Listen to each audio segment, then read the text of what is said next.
Hello, everybody, and welcome to the Paranormal Guyz. Welcome. I am back in the ATL. So glad to be back. 6 hours in traffic sucked. Oh, Lord. All right, let's see who I got backstage. We got a great show lined up. Miss Cheyenne, how are you? Fabulous, and so happy to be back. Well, we've missed you. And we got the B-Dizzle. Yep. And Thanksgiving week, baby. Yeah, it is. Traffic sucks. Bobby, you actually sent me this guest.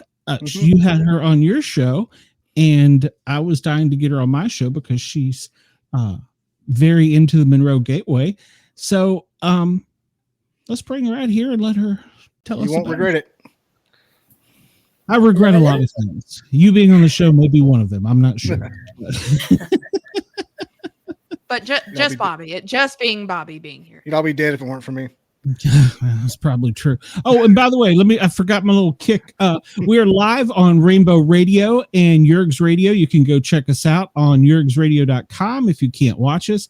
And of course, we're live on YouTube and all the other places too. So I forget to mention that sometimes. So all right. Well, I'm hyper from too many Mountain Dews and driving 300 miles. So oh gosh.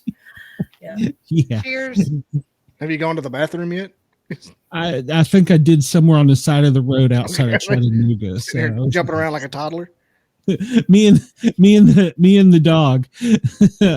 And I lost her leash somewhere in Tennessee. I don't know where. And so she wanted out, and I'm like, "Where's the leash?" And I was like, so I grabbed a piece of, as a firefighter, I got all kinds of crap in the back of my car. I grabbed a piece of rope and made a leash real quick. I'm trying to get her out of the car, and she's trying to get out. I forgot she was hooked to the seat belt. She's looking at me like, "What's wrong with you? I gotta go pee." Okay. What kind of dog you have there? Again? Oh, she is part border collie, part Heinz 57. So yeah, she's a little bit of everything. Hyper as I was. Good mix.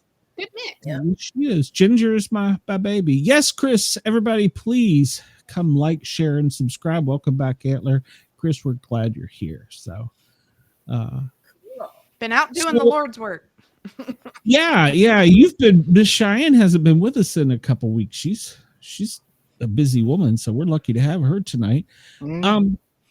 So I want to talk about the Monroe Gateway, but I want you to tell a little bit about yourself first, and maybe not everybody knows about the Monroe Gateway either, and then we'll just go from there. Okay, sure. Well, my name's Alethea Jacob.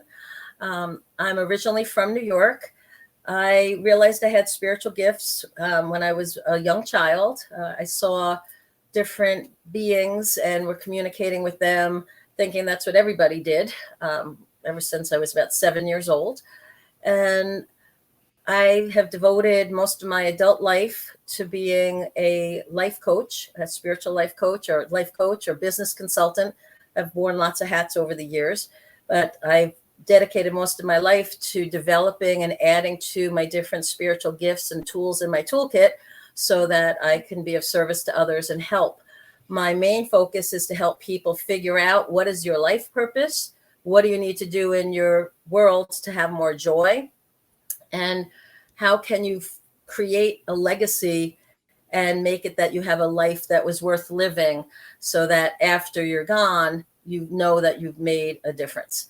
I've trained and developed a lot of different skills over the years. I have attended the Monroe Institute for about 27 years. My latest book is A Portal to Potential, The Muse of Monroe. And it is a compilation of channeled writing from spirit that came through mostly at the Monroe Institute.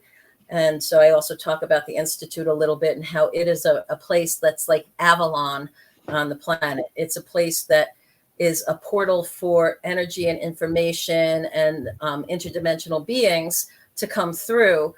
And the place itself, for those who don't know, the Monroe Institute is a consciousness institute that uses science and technology and research, different tools over the years to help people expand their consciousness for a variety of reasons, whether it's for healing, whether it's to find information they need, whether it is to help creativity come through to develop music or inventions or patents or business ideas, or just to help your own spiritual development and explore and see what's possible. The Institute was formed by a man by the name of Bob or Robert Monroe. And he was a science business guy, you know, and he always wondered, could we use science and technology to aid in our consciousness development and expanding our consciousness so that we can have different experiences that would be useful and help prove to us that we are more than our physical body. And so I give a great shout out to them. They are my go-to place, and it's a beautiful retreat center in the middle of the Blue Ridge Mountains in Faber, Virginia. So it's just a gorgeous place with Southern hospitality and great people. And it's always a small, intimate group for the programs. So you get very personalized attention and whatever you need there. Anyway, so over the years, I've traveled and gone to about 30 countries around the world and most of the states in the US to learn and also to work with clients and students. I love to teach. I love to tell stories. I love to share. I worked at psychic fairs to hone my skill for about 10 years. I called it my psychic boot camp, where the bell would ring, somebody would sit down, hand me a ticket. I'd say, okay, how can I help you? Oh, would you read my palm? Oh, can you read my aura? Oh, can you talk to my guide? Oh, can you talk to my dead cat? Oh, can you read my tarot cards? Can you look at my angel cards? Can you clairvoyantly tune into a guide? Okay, whatever, right? But they would sit down. 15 minutes later, the bell would ring. They'd get up, next person would sit down. And this was all happening amongst anywhere from 6 to 10 other psychics in the room. Everybody's talking. There's vendors, people coming in and out. So it was fabulous training to be able to tune in pretty instantly, get something meaningful in a short period of time, bring it to closure, and then, you know, go on. So I did that for many years to really develop the skills that I had. And since then, I just kind of let spirit prompt me and bring me to different situations. I've run retreats. If you go to my website, aletheajacob.com, you'll see there's about 20 different workshops and classes that I teach. I can customize and do Zoom type classes, in-person classes, retreat stuff. I love social media now. I'm new to this whole forum. I'm just digging podcasts, you know, like, oh yes, let me be a guest on your show. I love to answer questions. I love to do readings. I love to tune in. And even for tonight, at whenever it's a good time, I picked some cards for today's audience so that we got some messages from spirit of things to think about. And obviously with Thanksgiving being tomorrow, I know gratitude is a big part of the message. And I think part of what my theme has been these days is I'm partly the bridge to help connect people from really worldly stuff to spiritual stuff and figure out how do I make those two things kind of fit together. But I'm also a reminder to people that we have to be a light in the world. We have to be the ones that make the right choices. You know, if people are tuning into a paranormal channel, they know that there's more than just this physical life, right? They know there's something more. They've perceived it, they've seen it, they sense it. And so for anybody who has that open-mindedness, I would invite to open your hearts as well, to make it part of your own personal mission, to share your light, to share your gifts, to do those acts of kindness, to be a force for good in the world. So that's a big part of what I try to share and inspire and model for people. Because I think, you know, at the end of the day, stuff is great, you know, to help us through. But what matters is those connections, the impacts we've had. Did we make a positive difference on the lives of all the people that we've met along the way? That to me is really important.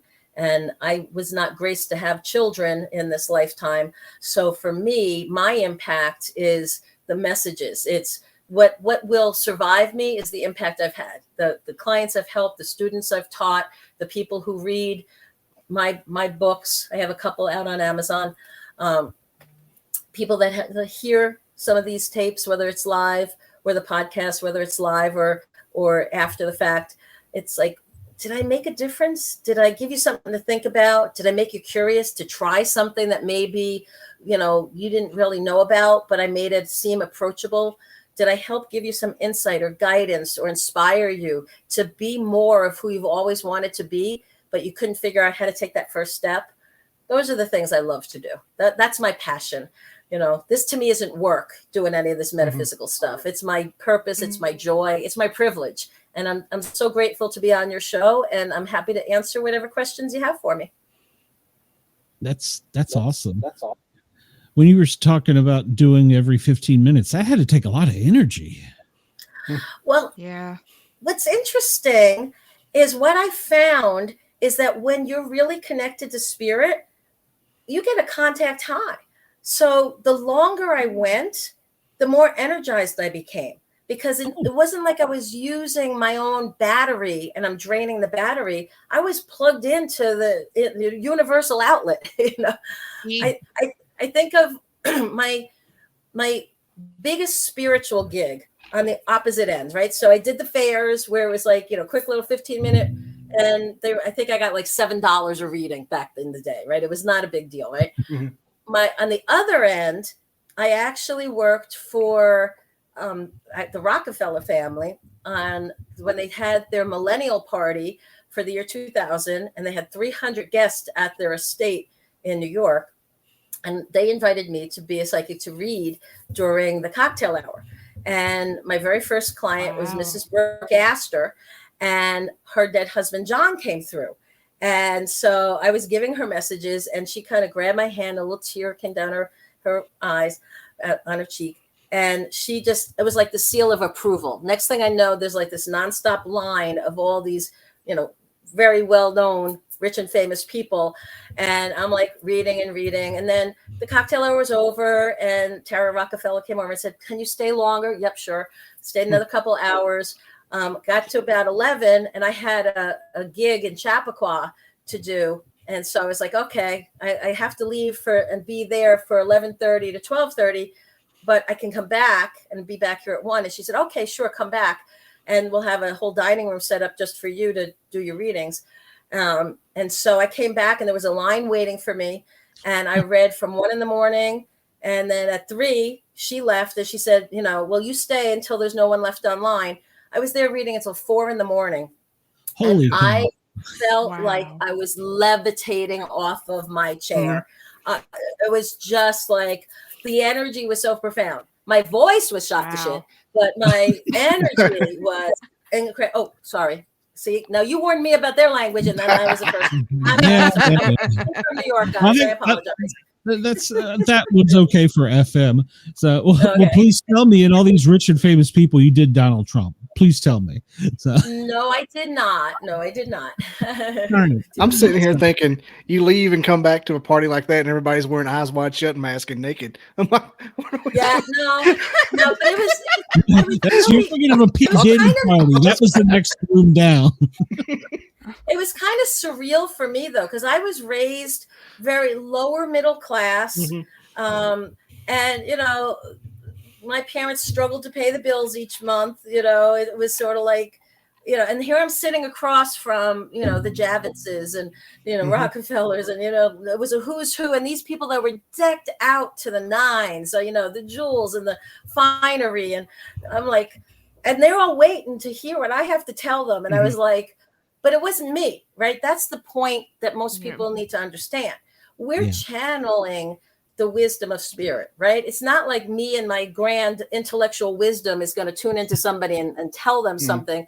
I'm open to the promptings of spirit so that I can give them a message of something that's useful, meaningful to them. And coming from New York, I am a straight shooter, right? I'm direct.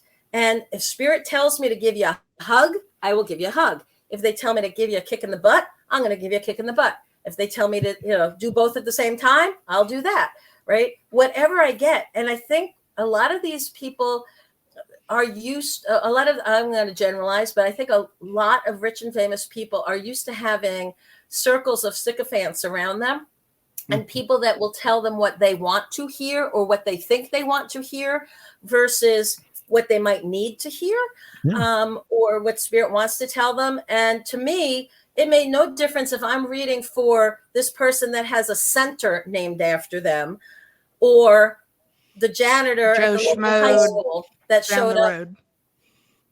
showed up at one of my psychic fairs.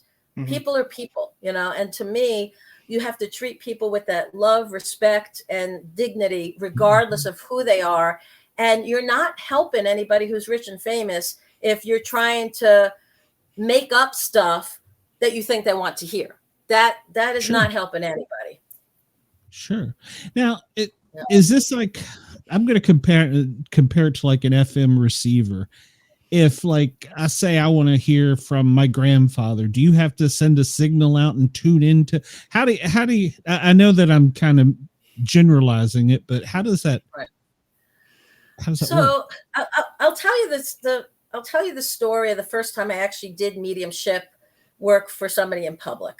And that might give you a little bit of a clue. And then I'll answer your question more specifically. So I was working at one of these psychic fairs. It was in Connecticut at the time. And there were 6 of us at the fair. And there was one person that was the medium for the group. Her name was Barbara. And she was out sick that Sunday. And so Robert, who ran the fairs, he turned around to all of us and said, hey, can anybody else do mediumship? Because we have a lady here who really needs to talk to, you know, someone who's passed, and she's really upset, and can somebody help? And nobody else raised their hand. And I'm like, I'll give it a try. You know, I hear things. I've talked to spirit, but I hadn't really tried to like talk to dead people before, right? I hadn't done that. I was communicating with spirit, but not consciously trying to talk to somebody who passed on. So I said, I could try it. I said, look, if it works, great, we help her. If not, we just give her her money back. I'll give it a shot. Why not? So the woman sits down, and instantly next to her, in my mind's eye, I see a little boy, about 7 years old. He tells me his name is Tommy. And the way that the communication worked, it's very telepathic. It's kind of how like we communicate with our dogs and cats, right? Mm-hmm. Like we make pictures in each other's minds. It's like, you know what they want. They know the difference. Are you taking them to the dog park, or are you taking them to the vet? Why? Because you have the picture of the destination in mind. So one time they'll love to jump in the car, and the other time you have to practically drag them, right? You're like, come on, Fluffy, let's go, buddy. So anyway, so I see Tommy, little sandy brown hair, beautiful eyes. And so I described this little boy to the lady, and she's kind of crying a little bit. And she's like, well, I'm here about my son who passed, but he wasn't 7, he was 14. And she said, and his name was Thomas. We never called him Tommy. And I'm like, lady, you have no idea. I just pulled this rabbit out of the hat here, as far as I'm concerned. Like, I got his son, I got his name, And so I asked the little boy, I said, why are you showing me you at this age? And he said, oh, because I need to let my mommy know I'm okay, and that this was the last time I was healthy, and I want her to remember me like this. Because the only pictures she has in her mind right now are me with the illness, that had me cross over. And so I tell her that. Waterworks start again. And she's like, oh, that's true. When he was 7, after he was 7, he got diagnosed with childhood leukemia, and he just faded away. And so she's like, I'm really glad to hear he's okay. But she's like, can you prove you're actually talking to him? And I'm like, lady, like, again, she has no idea. Like, I'm like impressing the heck out of myself here. And she's like, drilling me. So I asked him, I said, can you give me something to show me, that I could tell your mom that it's definitely you? And he's like, how about if I show you my bedroom? So I asked the lady, she said, yes. So then in my mind's eye, he shows me a bedroom, like I'm standing in the bedroom door, and I look across and I see his bed, a window, and kind of where the foot of the bed meets the window, above that, there was a shelf. And on that shelf, there was a red fire engine. And that was his toy. So I described that. That was finally, she's like, oh, yes, you're actually talking to him, and it's all good. And, so we're able to have the healing and move forward from there. There was no big process that I went through. It was, there's a need. I open my heart. How can I help? Boom. I got the vision. I got the information. Right. So now when somebody comes to me, if you were my client and you were like, I'd like some information from a person. So let me go to another. I had a friend whose father died, and he had died in another state. And so the son came to me and said, can you get a message from my dad? So he told me the father's name, and I said, okay. So I concentrated on that name in order to kind of send out the call, like, okay, if you're available, come. And if they're not available, and I'll explain why they might not be, usually a guide or an angel or another representative from the family will show up and help to be an intermediary and give some information. Because when it's very short time, now time over on the other side is not anything like here, right? It doesn't exist in the way that we can conceive of it. But in general, a soul, once it passes over, needs anywhere from a couple of weeks to a month to kind of do their life review, kind of get settled, kind of get used to the fact that they're not here anymore. They're there. And what is there like? And what are they supposed to be doing there? So if you're trying to reach out, sometimes they're available. Sometimes they might be in a healing session. They might be doing a life review. They might be partying with their long lost friend, or playing with their dog from when they were a kid that, they got reunited with. So sometimes they're available, sometimes they're not. More often, a client will sit in front of me and say, I'm open to the messages that are coming, regardless of who comes. In your heart, you might be wishing and hoping, I hope grandpa comes, or I hope dad comes, or I hope my brother comes, right? I don't need to know the specific one, because whoever shows up, that's who I'm going to share the message. I'm going to say, okay, I have with me a man right now. He used to smoke a cigar, and he wore funny hats at different occasions just to make other people laugh.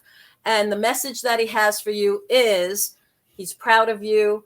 He is concerned for your health still, but he's really happy that you've found a sense of peace in your life, and you know that your purpose and have a sense of direction, right? So do I need to know specifically, was his name Samuel and he was your grandfather? No.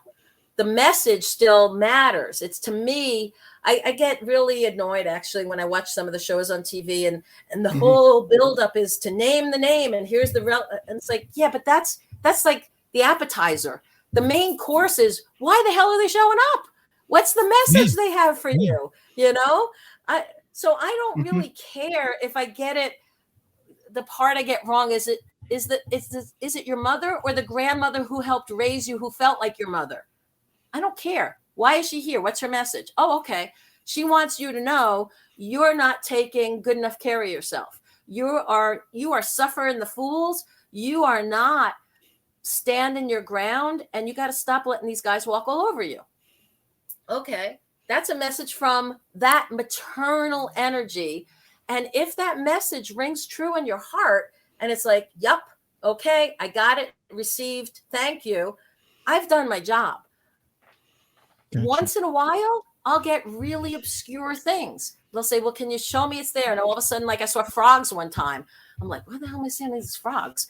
And it apparently grandma collected little porcelain frogs. And so that was a way to confirm what that was her, that made sense. Right. So sometimes I get names. More often, I'm just concerned with what's the message? What do you need to know? And you will figure out who that person was to you. And I'll ask you, does that make sense to you? And do you get a sense of who that is? Sometimes I'll know specifically, but I don't want to get too wrapped up in it, because honestly, I think it's an ego trap.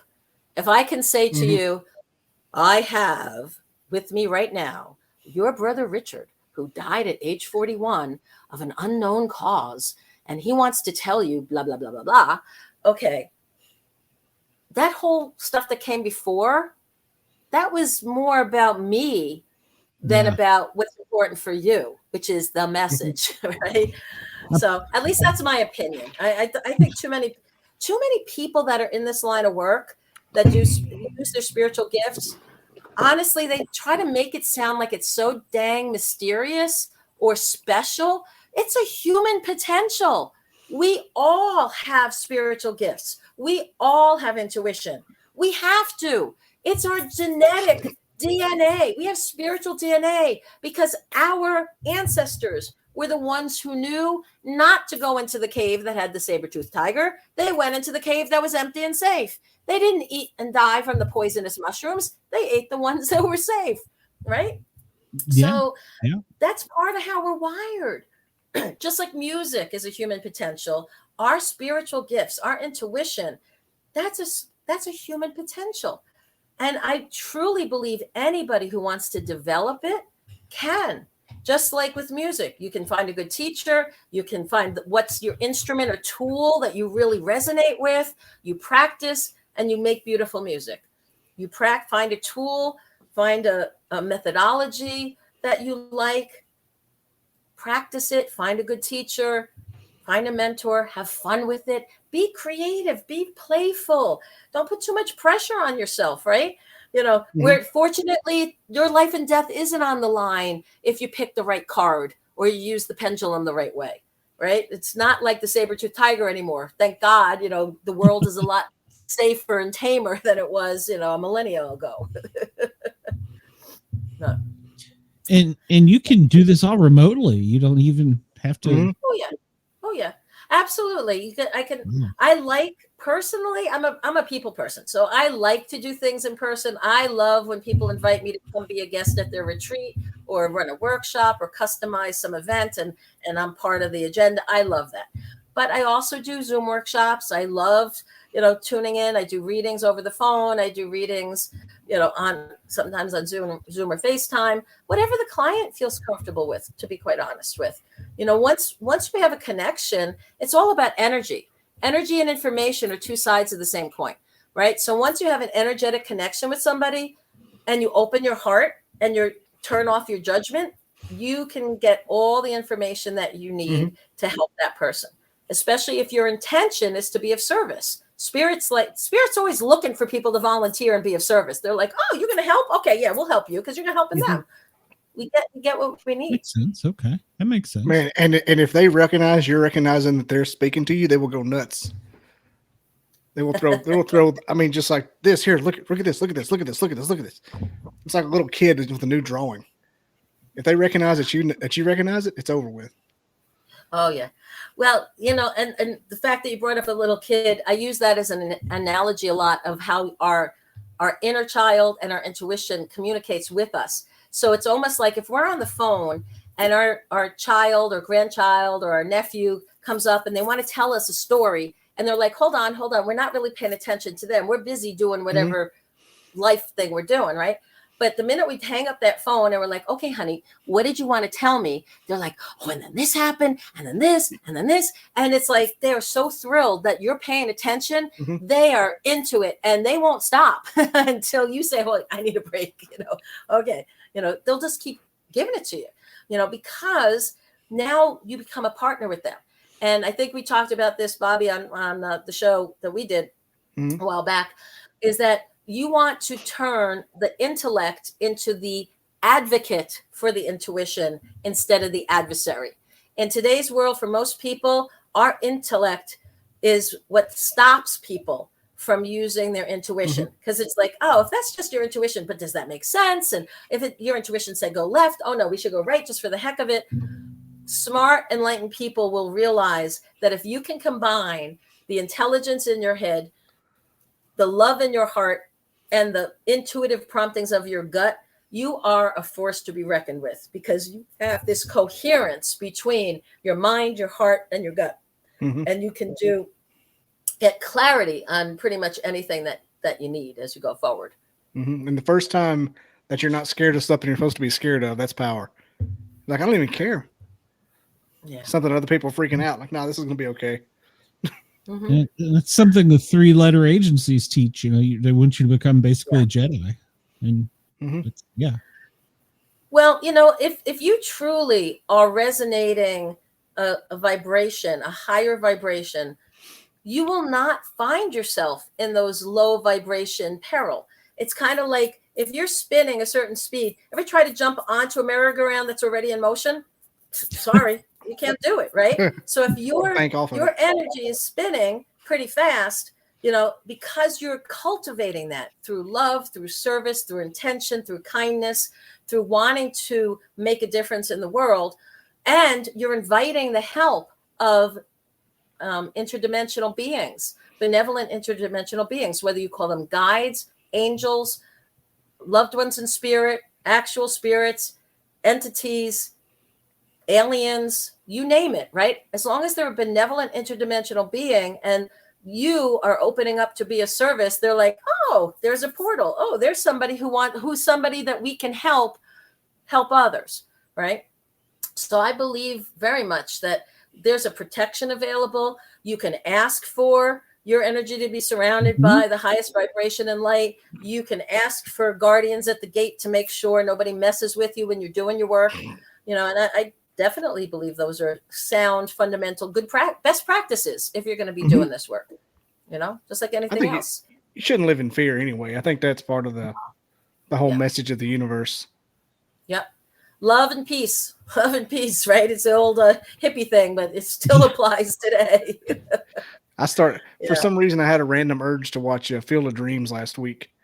The most random, I'm talking about out of nowhere. And, Nice. Terrence Mann, peace, love, dope. Shuts the door in his face. I've been saying that all week.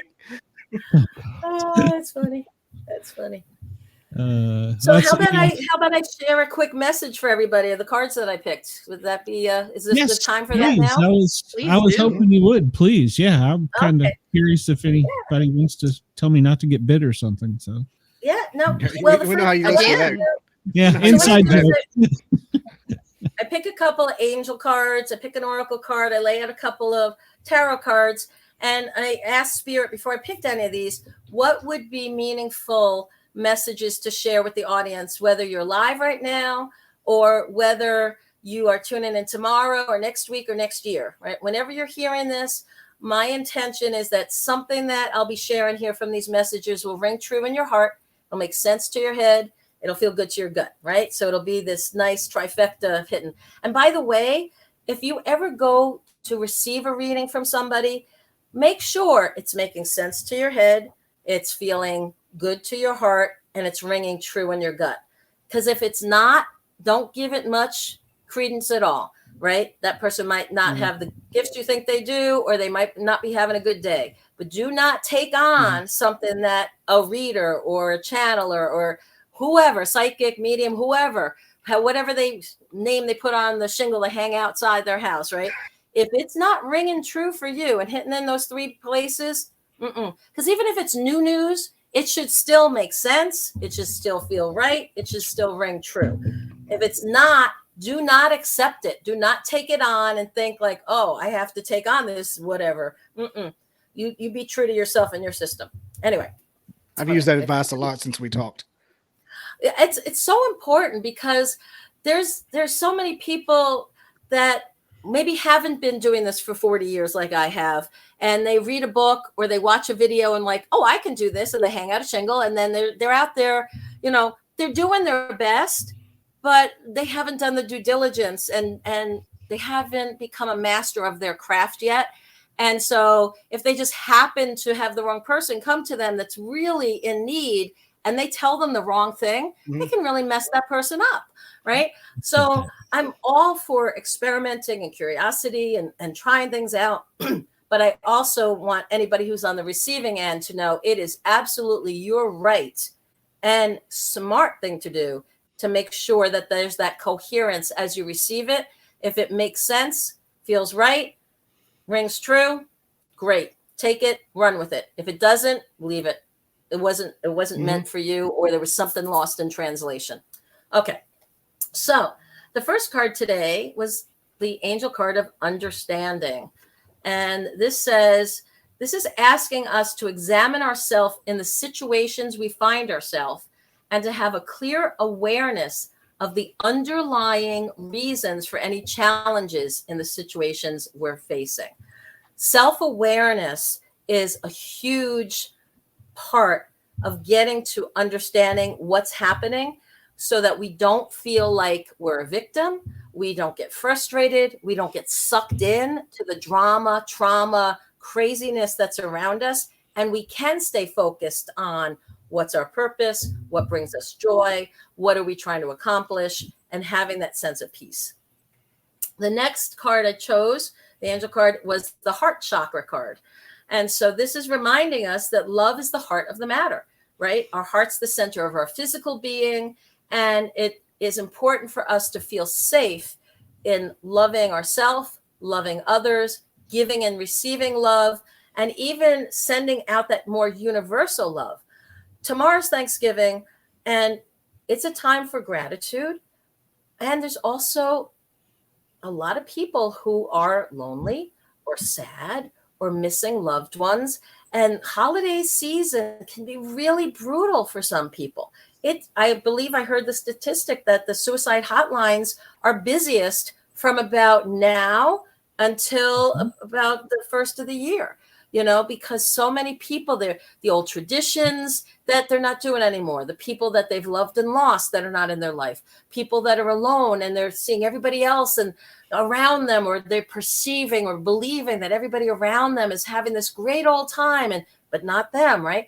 So we need to be really kind and conscious of who are the people that are in our circle, whether they're friends, whether they're neighbors, family members, estranged or not, community members, church members, people that are around you. Who needs a little extra love and light during this holiday season? Who would benefit from acts of kindness and even just acts of connection? The phone call, the note, hey, I'm thinking about you, the text, okay? Just something to say, hey, I hope you're doing okay. Hey, I'm alone too. Why don't we get together and go get Chinese food? Screw the turkey, right? Go just do something that's fun, right? So being proactive, if you feel yourself down. I mean, for myself, holidays are tough for me. 90% of my family are on the other side of the veil. And I grew up in a family that loved the holidays. We had so many traditions, so many. Whether it was Thanksgiving and, ripping the bread the night before so it can dry out so you can make like the perfect stuffing on Thanksgiving Day, and playing the games, before the meal, or watching the football games and passing out in our turkey coma afterwards, and, cleaning things up and then having another late night raid of the turkey and making a turkey sandwich and playing some more games until the, wee hours of the day. It's hard, even when we know we're connected in spirit, even when I can hear them and feel them and I know they're close, it's still not the same thing to be able to hug them and kiss them and, wrestle around with them or play touch football or do whatever the fun traditions you had as a family, play the games, go to the movies, do the things that were just enjoyable. You can't do that when they're on the other side of the veil, right? So even though I'm filled with so much gratitude for the family I have left and the friends and that have become family to me, and even some of my podcast family. I'm on another network. I'm on the Bigfoot network, and it's a paranormal channel. You probably know Chris Grizzly. He's awesome. So I feel like I'm part of that family, because they've just embraced me, and I have a regular audience that tunes in for my Wednesday night show. And it's like, wow, I feel connected, but I have to look for those connections. I can make the choice to sit there and feel sorry for myself that, my mom's on the other side of the veil, my father, my brother, my uncle, my grandparents, well, on and on and on, right? Some of my best friends gone. But there's still a lot to be so grateful for, the gifts and blessings of the now. And gratitude helps us open our heart to receive love and feel loved and even have more blessings come in. So as we're approaching this heart chakra, it's so important that we keep our hearts open. And yeah, it can hurt sometimes. You may feel raw. The first holiday after my husband divorced me suddenly, out of the blue, I'm like, what the hey? And it was like, what the hey to them? Like, you didn't give me a little heads up here? Really? Okay, thanks a lot. But that first holiday when he's with his new wife and not with me. And I'm sitting here going, what? This sucks, right? I'm like, all right, I had to be real with that. We got to feel our feelings, but it doesn't mean we have to be stuck with them and dwell in them and let them define us for the rest of our life. We have to move on, Preach. right? You got to be real. All right. The next card I chose for everybody is Illumination. And Illumination says, open your mind to your life's highest purpose and your higher powers that are available to you. Expand your consciousness and shine your light. You are becoming brighter, and everyday problems can be seen very differently and solved when they're viewed from that place of light, right? So no matter what it is, we have a choice. We can't choose what happens to us and even around us a lot of times. But what we can very consciously choose is how we react to it. What decisions are we going to make that preserve the essence of our soul and who we are as a being, right? Are we making choices that say, yep, I'm still going to shine my light. Yep, I'm going to forgive. I'm going to love and not hate. I'm going to have faith. I'm not going to fear. I'm going to be strong. I'm going to look forward, not backward. The only way I look backward is to remember the love and learn the lessons. Anything else, leave it in the past. Go forward. All right. Then I picked 3 tarot cards for today, guys. And so past, present, and future. Past was the King of Rods. And this is basically saying how important it is to develop our intuition. Rods is the suit of intuition, and having that vision of where you want to go and making sure, again, you have that cohesiveness between your mind, your heart, and your gut that helps you be in the right place at the right time, meeting the right people so you can help them. They can help you help others. The next card is for the now, and I'm laughing because it's the day before Thanksgiving. It's Temperance. And Temperance upside down is like, hey, guys, let's keep everything in moderation. Okay. Temperance says, don't go crazy. Don't be drinking too much or eating too much or do whatever it is too much. Right. Just enjoy yourself, but do it responsibly and safely. And, so you can actually enjoy the day and maybe the day after too. And then the future card here is the card of the 4 of Pentacles. And this is reminding us that balance is the key to everything. Balance in our thoughts, balance in our heart, balance in the actions that we take. And balance has a few different aspects. It can be in your finances, it can be in your health, your relationships, your spirituality, or your time. That balance of work, rest, and play. So this is what's available to us, is this power of a richness of the quality of our life, as long as we really strive for balance. And kind of circle back around to, and I get it, holiday seasons throw us out of balance almost by definition, because we're running around like that turkey with his head cut off, right? It's like, oh my God, I got to clean the house. I got to do the shopping. I got to do the cooking. I got to do the traveling, and everybody else and their brothers doing the traveling. So the 3-hour drive takes 6 hours instead. And, Yes, it does. and right? You go through all that. You have to really work at what brings you back to balance. And that's part of knowing yourself, right? So is it playing the tunes and blaring the tunes and, singing away and just kind of being in your own little bubble? Is it taking a bubble bath and getting a massage and trying to relax your body? Is it, maybe it is that glass of wine, if that's something, not 3 bottles, a glass or 2, right? Getting yourself a little chilled out.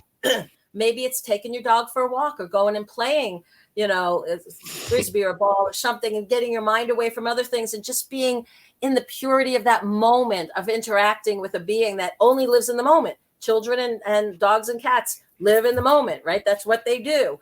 So being with them helps us kind of get back and grounded.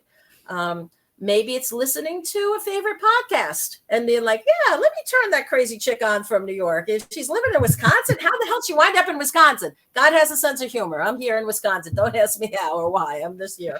But it's beautiful.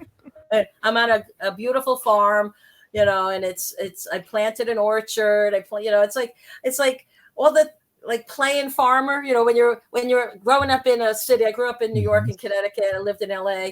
When you're living in cities, you think like, oh, if I ever had land, I'm going to plant fruit trees and I'm going to plant crops. And like, you get out here and you're like, well, I can actually do some of that. Now it's like, now what the hell do I do? I got 60 trees. I got to harvest that fruit. I'm canning, I'm freeze drying. I'm like giving away bushels. I'm like, here, come take some. I got fruit up being that, but anyway, back to the point here. Balance is critical when we go forward, to have that richness in the quality of our life, to be able to have that sense of gratitude and flow and be a blessing as well as receive blessings. Being in balance really matters. It's a worthwhile pursuit. So if you said, yeah, my finances, they're okay.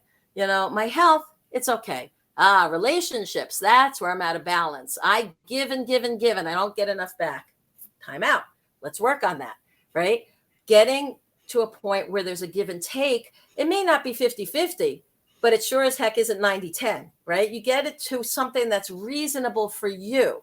And, your time, work, rest, and play. How many people prioritize themselves in their own life? You have 40 hours most people work roughly per week, right? But out of the 24 hours a day, most people sleep maybe let's say 8. So if you work 8 and you're sleeping for 8, that leaves you 8 other hours. What are you doing during those 8 other hours? That should be part of your play and fulfillment of you and things that add to your life. I know people that barely have 1 hour a week that they devote to themselves. And you're like, how does that work? Whose life are you living if you're not prioritizing you back into your life? And you can't be there for others if you're empty. If your cup's empty, you have nothing to share. If your gas tank is empty, you can't take anyone anywhere. So you have to make sure you're in balance. You have what you need first, right? What do they say on the planes? They used to do it. I don't know if they still say it anymore. When the oxygen mask drops, right? What are you supposed to do, guys? You put your mask on first. Then you help the people around you. Somehow in our society, we've kind of gotten things a little, the cart and ahead of the horse. And it's like, wait, we got to get this back. And it's a worthwhile pursuit to create that balance in your life, because from that place of balance, you have strength, you have power, you have clarity, you have something to offer. And then life becomes a dance. You're in the right place at the right time. This is magical flow. Things happen. I think one other thing I'd like to do is just crack my book open like a fortune cookie and see what I come to. Okay.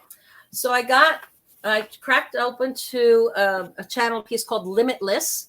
And it says, you will be beyond limits once they are not even a consideration in your experience of yourself. Free from the imposition of others pressing in upon your soul. Similar to the paradox where you cannot be aware of having no thought while you are having no thought, you cannot be limitless while you accept and are aware of limitations. It is only in hindsight you can notice the state of being where expansion, oneness, nothingness, and everything existed all at the same time. Like the atmosphere around you, when you are immersed in the moment does not exist in your awareness. It is not that you take it for granted. It simply would not be useful. Trying to understand it while it is happening could actually impede or prevent what is actually possible. Limitless. So I love channeled stuff in general, because anything channeled gives us the opportunity to backtrace to the source. So whether you're standing in front of a beautiful painting that a visionary artist painted, or you're listening to transcendent music that somebody channeled, or you're reading channeled words in a book that someone's written, the energy of it can transport you back up to the source where you can get what you specifically need for you. Whether or not you'll ever paint or write music or write a book, It has nothing to do with that. It's all about the energy and the information that's available that you will need as you go on your journey. So I highly recommend, not necessarily my book, but I do recommend my book because it's really cool. And it's only $10 on Amazon, and all proceeds go to the Monroe Institute, to their scholarship fund. It was written as a gift to give back because of everything I received from Spirit. So I wanted to do something, put some love out in the world. So, but whether it's mine or not, please partake of things that are channeled so that you can get into that vibration, and it'll help to open up whatever channel you need, whether you're looking to solve a relationship problem, bring forth the next best business idea, create a new invention, create a song, create a book, whatever it is, right? Figure out what your purpose is, what brings you joy. What do you really want in your life? Mm-hmm. So many people are so not, I guess, immersed in their day-to-day that they really don't ever step back and take a breath and say, why am I doing what I'm doing? Who am I serving by doing this? How is this helping me become the fullest expression of my soul and fulfilling the purpose that I was born for, that I chose to come and be born at this time, in this place, in this environment, with these kind of challenges or skills or situation that I'm facing? We don't.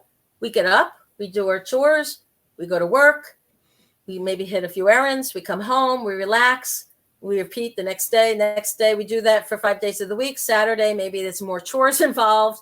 Maybe Sunday's your day of rest, or maybe it's a day to party and play or watch football games, whatnot.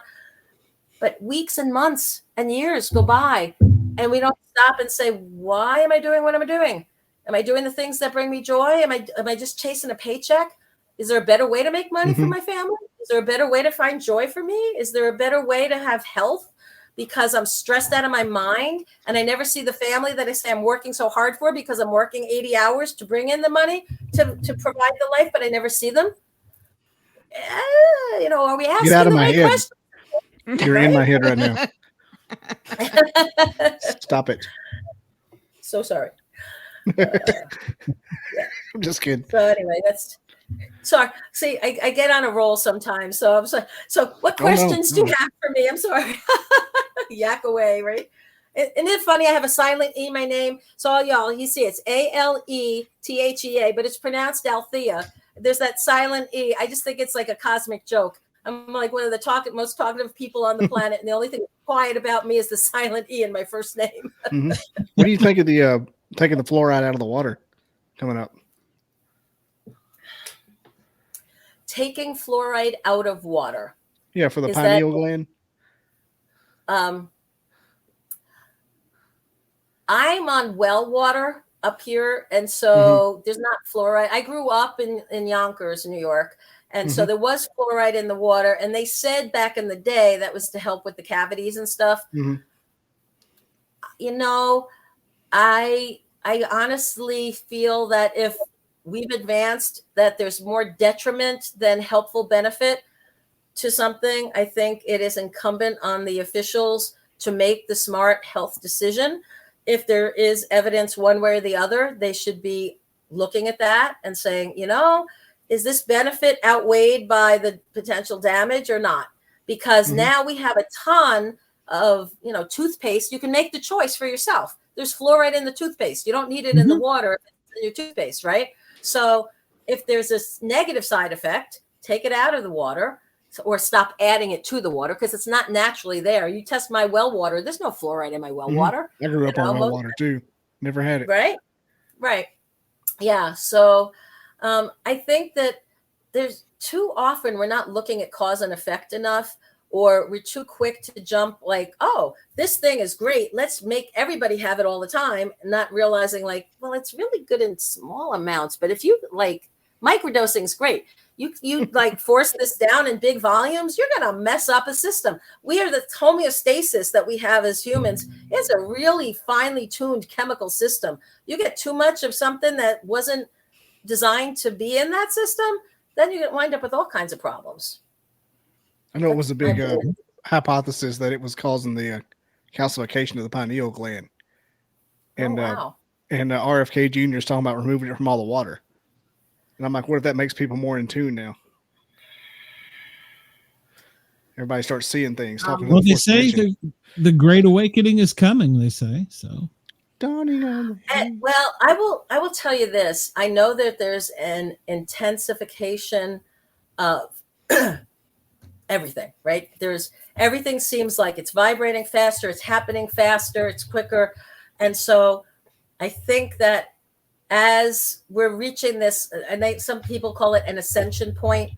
It's sort of like as a species, we're going to have to decide, are we going to raise ourselves up and leave a lot of the muck and mire behind and ascend to what's possible at the next level of evolution? Or are we like, nah, I like it here. I'm good. I don't need to go anywhere else. I like it here. I like this worldliness, and this works for me.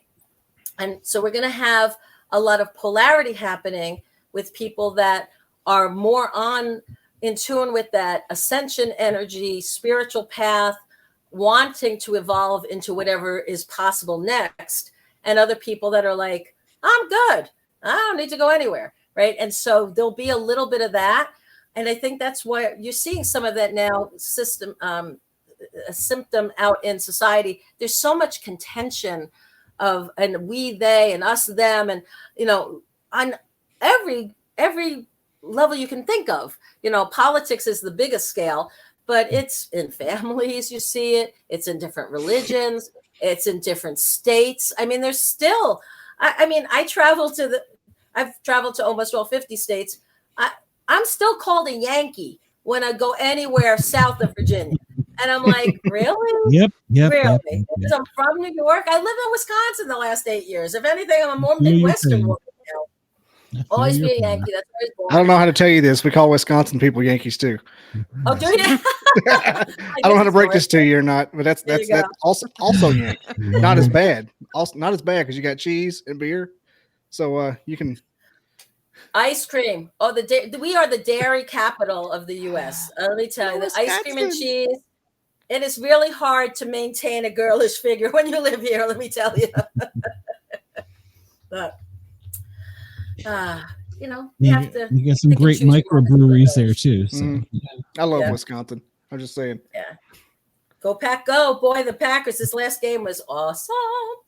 Just saying, Jordan Love, man, good guy. Mm-hmm. Anyway, it's going places. So yeah. So my God, that's our hour. Any other questions anybody has? I can't believe it. Hour's gone by already. You guys, holy moly! I got so many, but yeah, that's what I was going to say. Our time is up with you. Can I have you back? Are you free next month? Oh yes, I love to. Yeah, are you kidding me? Invite me. I come. I'm one of those. I'm actually one of those people. Like I'll meet somebody like at a retreat or workshop, and we'll kind of become friends. And they're like, "Hey, if you're ever in Houston, look me up, and you can come over. You can stay. We'll have some fun." I was in Houston a couple months ago. I called that person. I'm like, "Hey, were you serious? Because I'm coming to Houston, And I'm one of those people. Like, you invite me, I will come. So yeah, have me back. I love meeting podcast people in person. It's the best thing ever. Yep. Yeah. Love it. Awesome. Except for Shay. She won't meet me in person. For the most part, they're a good family. Hey, you know what, Bobby? You might in January. We don't know yet. Can y'all indulge me with doing one quick thing before we wrap up? Sure. And I'm going to ask anybody who's on the chat to do this too, to write one thing you're grateful for, one blessing you are glad to have in your life. And can we go around and each one of us say just one thing that we're really grateful for this Thanksgiving? Because when you say a blessing publicly, you own it. And when you own it, it helps to expand it. It makes it even that much more real and helps you open up for other blessings. So, hey, Shay, you want to start?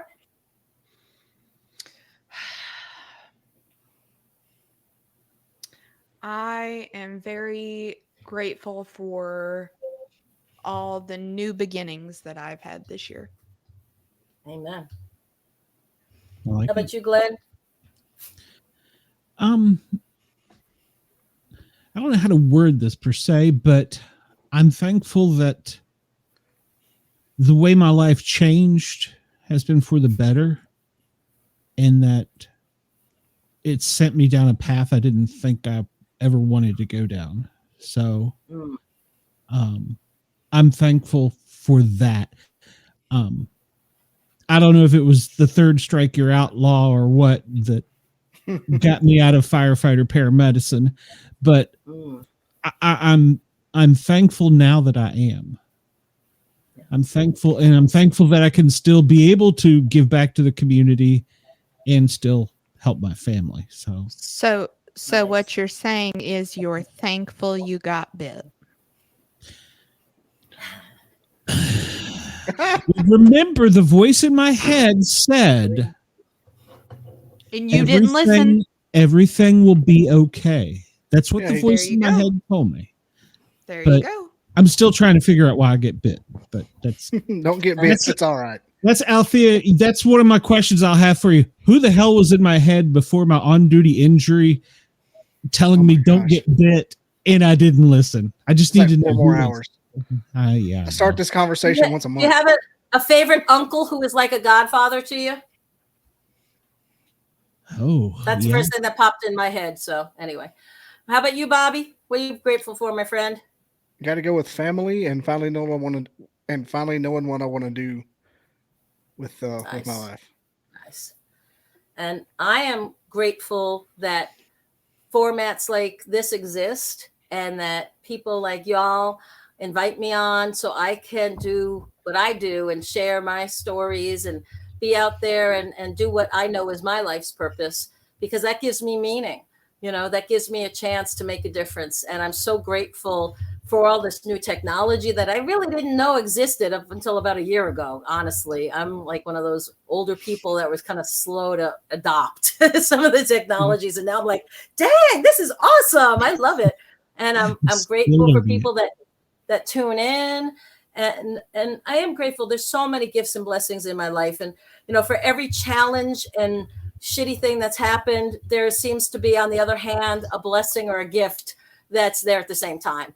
And again, I'm grateful I know enough to ask good questions or better questions and focus on the things that serve and move in the right direction. And thanks so much for having me on your show, you guys. I really appreciate it. And if y'all know anybody else who might want to have me on their show, spread the love, spread the word. And all you guys out there in Cyberland, make sure you like and follow and subscribe and do all that good stuff you're supposed to do on social media. Show them the love. Click what you're supposed to, okay? Yeah, listen to her. BobbyDizzle.com. Oh, go away, BobbyDizzle.com. I'm sure that I can hook you up with Jessica Jones. I don't know if you've been on her show. And big time. Yeah, she's got a big audience. And all right, y'all. Well, have a blessed and wonderful Thanksgiving. Thank you again for having me on. And, thank you.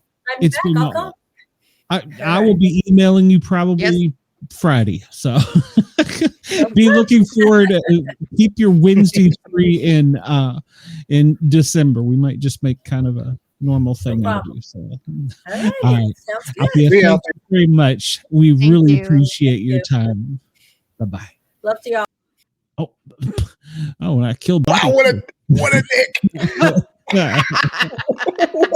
what an a-hole. I was trying not to do that. I was trying not to do that, but I double clicked. I was like, shoot, he's just leaving right when she leaves. Jesus, Bobby. Get the F out. I've had enough of BobbyDizzle.com. She was great. That was really great. It went by, like you said, it went by way too quick. It gave you a lot to think about. Absolutely. A lot to think about. I was thinking about more bourbon. You're always thinking about more bourbon. Alethea. She's so cool. That's why I told you, man. She's the one you need. Absolutely. What's our next person? I love the straightforward New Yorker ever. Yeah, I love that. And yeah, she can take a joke as well as give it, I'm sure. So Chris says she was great even for a Packers fan. Well, everybody at WDJY and WRFN, we always have two guests. So we have another guest tonight. Her name is Crystal. She lives here in Atlanta with me, and she's an advocate for children and speaking out. and for autism. And let's just bring her out so she can tell us all about herself. Crystal, welcome. Hi, thank you for having me. Yay. It's our pleasure. How are you? It's my pleasure for being here. Mhm. I got a chance to watch how y'all interview. So I think this is going to be very interesting, and I'm super excited to be here. I just realized it was past time. what time is it? Yeah, Poppy's like, who's your next guest? Why are you not why is this shit out here? Where's the next person? Hey, I was enjoying. So Yeah, it was a good time. Well, she's a great guest. Wow. She's so much Yeah. in tune. So Crystal, you. you started this because of your son, correct? Yes, I started this whole journey because of my son. He was diagnosed at 2. He's nonverbal. He has taught me patience. He has taught me understanding. He also taught me the biggest lesson that love doesn't have to have words. I'm going to say something else. Love doesn't have to have words. You can love me and not tell me. I know he loves me. He don't tell me, but I know he loves me. Sure. That's sweet. And I'm a paramedic, having dealt with so many different patients of illnesses and things, a lot of communication is nonverbal. Whether it's you're a family member. I mean, when I'm on scene with someone, I always go to the family member that's most with the person, but even you can get a connection and get, not just what hurts or something. Why do you feel sick? You can get more from them. You can almost learn something from everybody you meet, whether it's good or bad. I mean, if that makes sense. I love that you're a paramedic, so you're a first responder. So I have a question for you, Ashley. So my question for you is, how do you advocate for the people that you encounter that are nonverbal? Like, how do you know how to deal with them if the family member's not there? You look for an AAC device. Do you look for anything that they can communicate? Well, I guess each one's different, but yes, you're absolutely right. We try and go to the family member that's closest to them. If they're not available, for instance, I had it was a small bus, school bus accident, and it was coming back from it was the special needs school, and it made a turn and the driver got hit and it killed the driver. Oh. And this is a whole busload of nonverbal, mentally impaired people. I'm the first paramedic on scene. And I'm gonna throw a joke out here first, but I don't mean it as a joke. But in paramedic school, there's a couple things that go around that, you're going to get that one call where the busload of cheerleaders that are hemophiliacs that just got rolled down a mountain, or you're going to get that one call. And so I was pretty new as a paramedic. I knew that the driver was dead and we couldn't get him out, but we had to get them out the back. But I wasn't aware of what them was until I hopped up there and put foot in mouth. Is everybody here okay? Holy cow. I got everything from muted screams to grunts to crying. And I was like, oh, wait, hold on. I'm not ready for this. I'm going to go off the bus for a minute and come back. So I ended up calling the hospital and said, look, I don't know that they're injured or not, but they were in a motor vehicle accident that should have had injuries. I mean, they're more restrained than a normal school bus would be, but right. Correct. I still need them to get checked out, even though I can't physically assess and say, they're already in a wheelchair. I can't tell if their back's hurt or their neck's hurt. That's for past me, but I'm going to try. And so it was my job. I think I had 16 of them. And I had to get them to different Atlanta hospitals. And basically I called it, I had to call for more ambulances, more resources. And basically I just got on my knees and went down the middle of the bus and just said, hey, look, I'm a paramedic. I'm here to help you. I can't, what's happened up there has happened. We've got to get you out the back of the bus. What can I do? And, like you said, some of them just kind of give you the blank stare. Some are just in tears. Some are screaming. Some will move with their hands. And it's an individual thing. And you almost have to be in tune with the person. There's no magic to it per se. You just really have to get down. I don't want to say get down on their level because that doesn't sound exactly right. I understand what you're saying, but I love that you did that because you're letting them know that you are an ally. And within the community, we need allies. We need people that actually have acceptance. For me, it's bigger than awareness because awareness, I feel like at this point in 2024, we're past awareness for autism and special needs. We should be at acceptance. It's the point that you accepted it. And I just had to ask that question because I wonder about that. Because my son's school bus was in an accident last year. It was in a shootout. And luckily, my son wasn't on the bus. But the driver told me about the kids. And I felt, and everybody on my son's bus is nonverbal. Mm-hmm. So I can only imagine how they felt, the trauma, how they were. Luckily, my son was off the bus when this happened. So he was not. Well, and I'm thinking too, the amount of overstimulation with very overly stimulated. Oh, yes. With everybody that's going to be all the cops showing up, all the firefighters, lights, the sirens, everything, the noise. So those buses have restraints on them, like seatbelts. It depends on the kid IEP if that child has a restraint. Mm-hmm. So if it's not in the IEP about the restraint, that kid probably doesn't have it.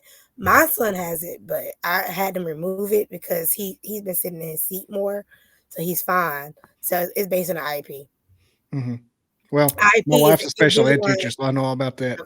Okay, you're a special ed teacher. Okay, but if you don't know what IEP is, y'all who are listening or watching, an IEP is an individualized educational plan. Just in case somebody don't know what we're talking about, I want to make sure that you know what I'm talking about. It's like the profile in the military, what they can and can't do. Yep. I hear about that every day. Is IEP? Okay, I know what that is. You date somebody who has IEP, or you date? No, my wife's a special ed teacher. Oh, so I should go get her. I should not. What am I doing here? Y'all could have a whole conversation. We probably could because I love. It goes deep. That stuff's wild. Especially when you have whole industry. Mm-hmm. I can only imagine what the wife go through. Oh yeah, I hear about it. I suffer from it. I get the aftermath of the mean parents. Takes it out on me. Secondary trauma. She takes it out on me. You know what's? I think it's unfortunate, and this is me being a mom and an advocate. I think it's unfortunate that people are mean to teachers. The teacher is wrong. That's different stuff. That's different subject. But I'm talking about the teachers who really care. Mm-hmm. They're our team. They're our support system. When you treat them as support and they're your village, it goes so much easier. Mm-hmm. And then I feel like special needs teachers are not paid enough. But that's just my opinion. Agreed. But it's another level of teaching. It's beyond that. They have all these IEPs. Some IEPs can be 50 pages long, 40 pages long, 19 pages long. You have all these different type of lesson plans. You have to. It's a lot. Oh, the legal aspect too. Yep. Don't forget the legal part. A lot of federal mandates go into it too. Yep. Like, damn. You know, I know. Yeah. Yeah. Just so much. Where the federal? Wow. Okay. Oh, it's everything. It's a whole industry, or it's a whole lack law. of a better term. Yeah. Mm-hmm. It's what you it's can called and can't the ideal do. law. Okay. He's not lying. Yeah, no, I hear about it vicariously. I could teach a class. It's a whole idea. It's a law within that, but I believe that you still treat the teacher with respect, and you still love on that teacher. Because guess what? Your kid is with that teacher more than you. So you might as well just love on that teacher. That's what I do. Me and my son teacher are like this.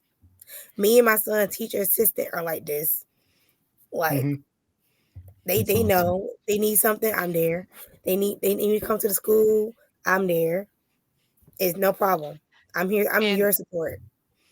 and a big thing too, because I worked at a previous job with two ladies that both their sons were autistic. Um, the resources that need to be out there for kids that have just graduated.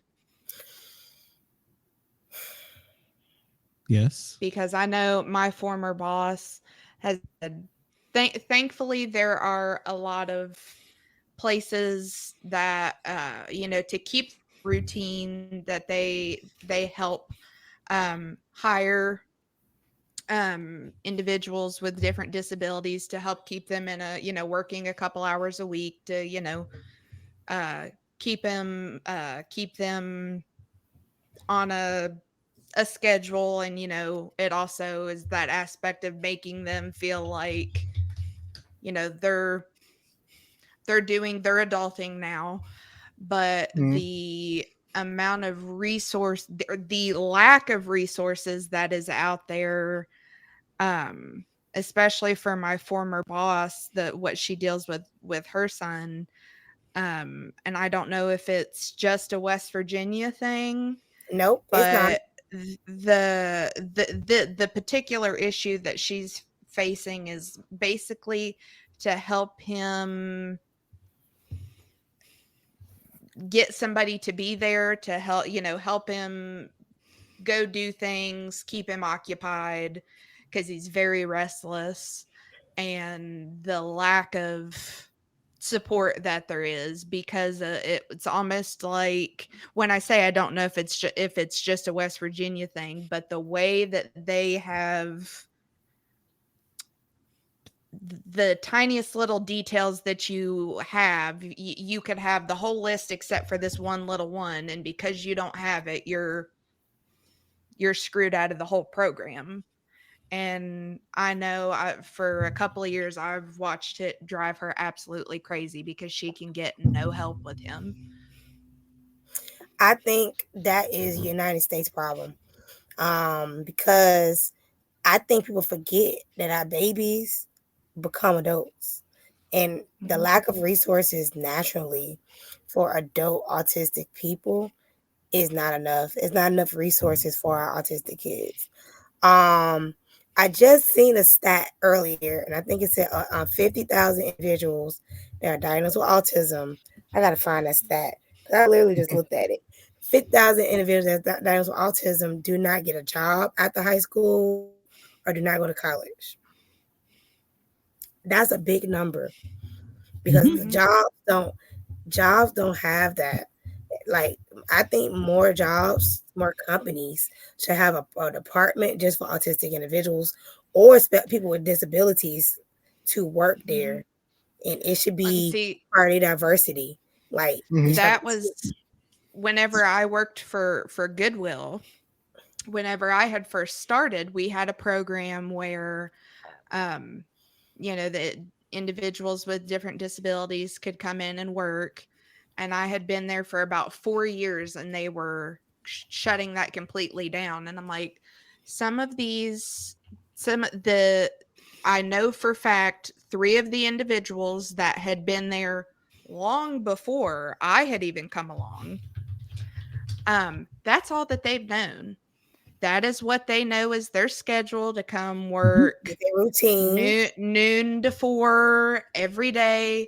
They are good at what they do because they've done it for years. It's not like there are any problems coming along, but they no longer want to deal with, I don't know what legal paperwork goes into it or anything, but they were starting to phase all this stuff out. And I'm like, what are these people going to do now? Because they were fantastic workers. They were great with working with us in the back and working with people up front. Like, what are they going to do? They don't care. This is all they know. They don't care. Yeah, because it's not benefiting their wallet. Exactly. Mhm. But it can benefit. This is my thing, because I'm actually actively looking for a company that don't have that for me to work in that company and create it. So my thing is, it's about the impact. It's about the community. It's about the impact you're gonna have in these people lives that technically wouldn't get the job if you didn't have this program within your company. It's about inclusion. It's about something bigger than you. That's one thing I will say here for the company Food Lion. They have that. So both of those former coworkers' children have been able to get jobs that they work a couple hours, couple days a week, so that they have their thing that they can, I know not my boss, but my coworker, her son was just so excited that he could get up and be like, well, I'm ready to go to work, so I'll see you when you get back from work, Mom. And he was that she said it brought her to tears. He was just so proud that he got a job. It's so cute. And Chick-fil-A does a good job of it. And something that, we're moaning and groaning about, and it means so much to them. Yeah. And that's powerful within itself, because how many people including myself, hate getting up for work, but it's somebody who can't get a job because they have a disability or autistic, and nobody will get them a shot. And nobody's willing to work with them and help them develop any of those skills that they might need. Right. Well, one of the things I found in my career is people are scared of them. And I don't get that. I mean, I just don't.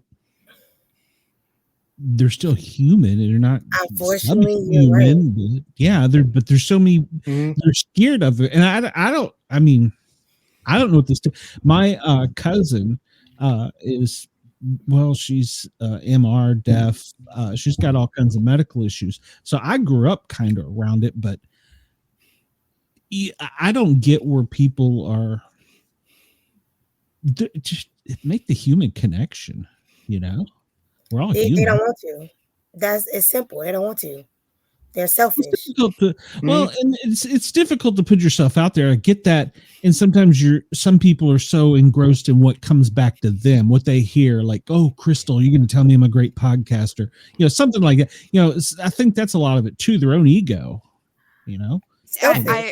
I feel like that's a very big part of it, because I know, like, whenever I started working for Goodwill, and we had 3 individuals there with 3 different types of disabilities. One of them was mainly nonverbal. He just kind of he knew what you were saying, and he could communicate like by showing you something on his phone, but he really only made noises. But he functioned great. He worked, and immediately when you come into that situation, it's a little bit like, well, okay, well, I think people think too much on how do I need to act around them, but they're people. Just be yourself. Just be yourself. Yeah. It's simple. You'll find out with them same way you find out with any of your other coworkers. You find out things that they like, and you make friends. Another funny story from first responders, and it was the first call that I ever ran with a deaf person, so I wasn't expecting this.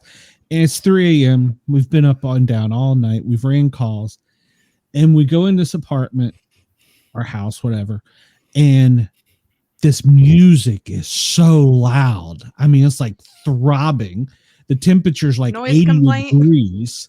No, it was a medical call.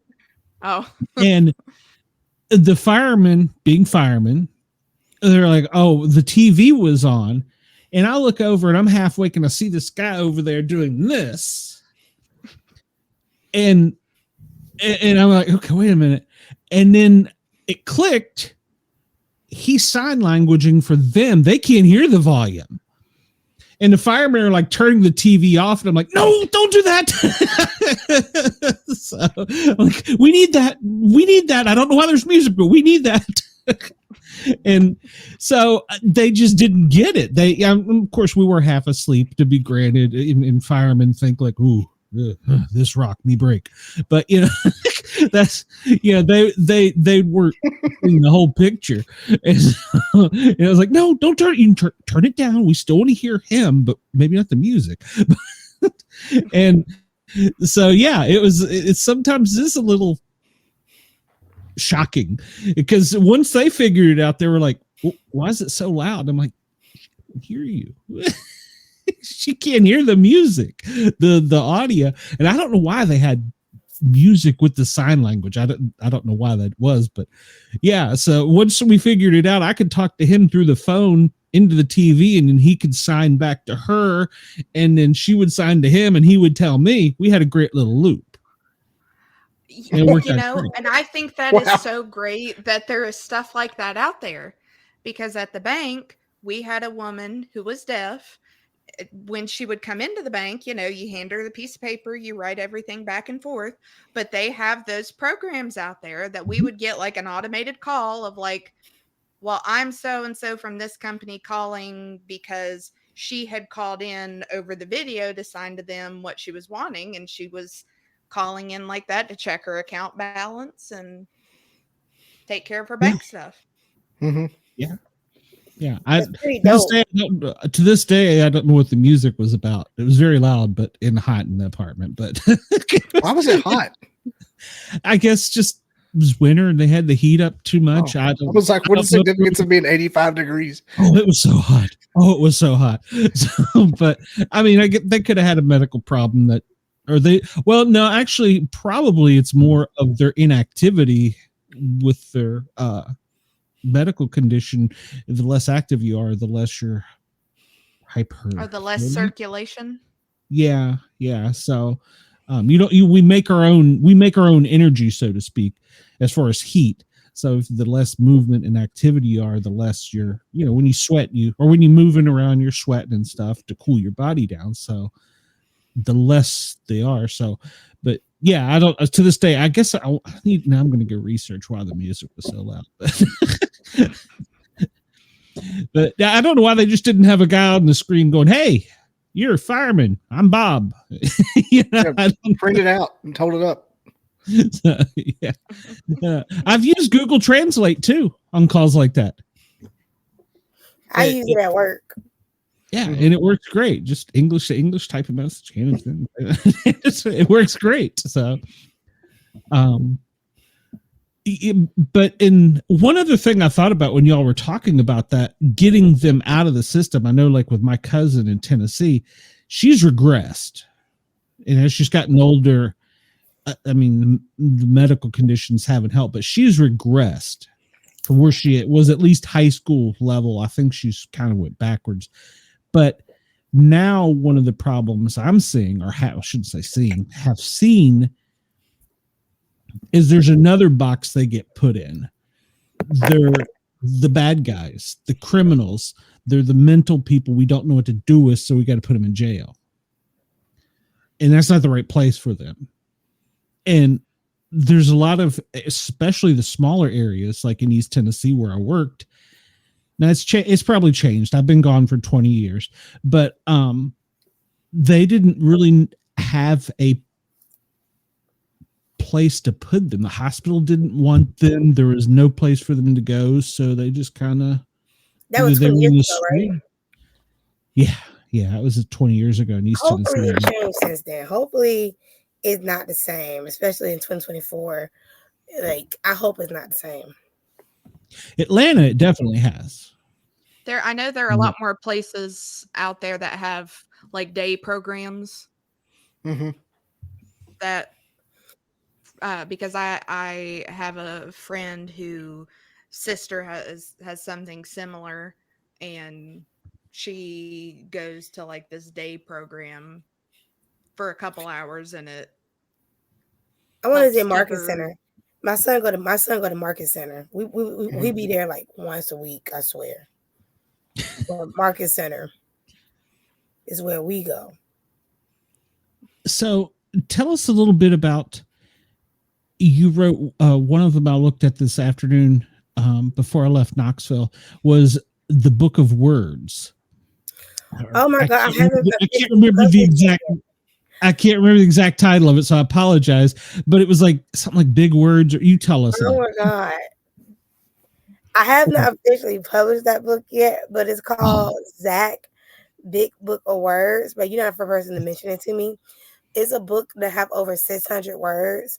I literally created that particular book for him, for I can teach him firefighter, police, doctor, mom, dad. It's a book full of words, and I created it for him to know his words. But of course, with me being an advocate, is for all kids. But I literally think of books that he needs. And when I think of him, like, okay, you need this, I know somebody else need it. And then I publish it. So, Makes sense to me. That would be a great resource. Mm-hmm. Thank you. That's why I created it. Literally, is it why I like created that book. Like the words like with pictures that correspond with it? Okay. Yes, it has pictures. I don't have it on the side of me because it's not officially published that I know of.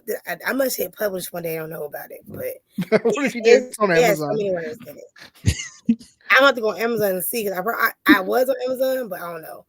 But that book has pictures. It's a big book full of words. It looks thin, but it's about 600 words. Jeez. I put the word podcaster in there. What did you do? How did you just grab that? Loose net behind the microphone. I think it's a learning tool for kids to learn words. Like I want you to learn for job descriptions. I put podcaster. I put actor, actress, film director. I want kids to know you can be whatever you want to be. So that book got so many words in it. For fruit, it got dragon fruit in there. I put different things that the old books would have. Because there's books like that out. But mine is just a little bit more updated. It's not a little bit. It's a lot updated. It sounds like it with dragon fruit. Dragon fruit is it's like the Food Network. Like, what kind of fruit is that?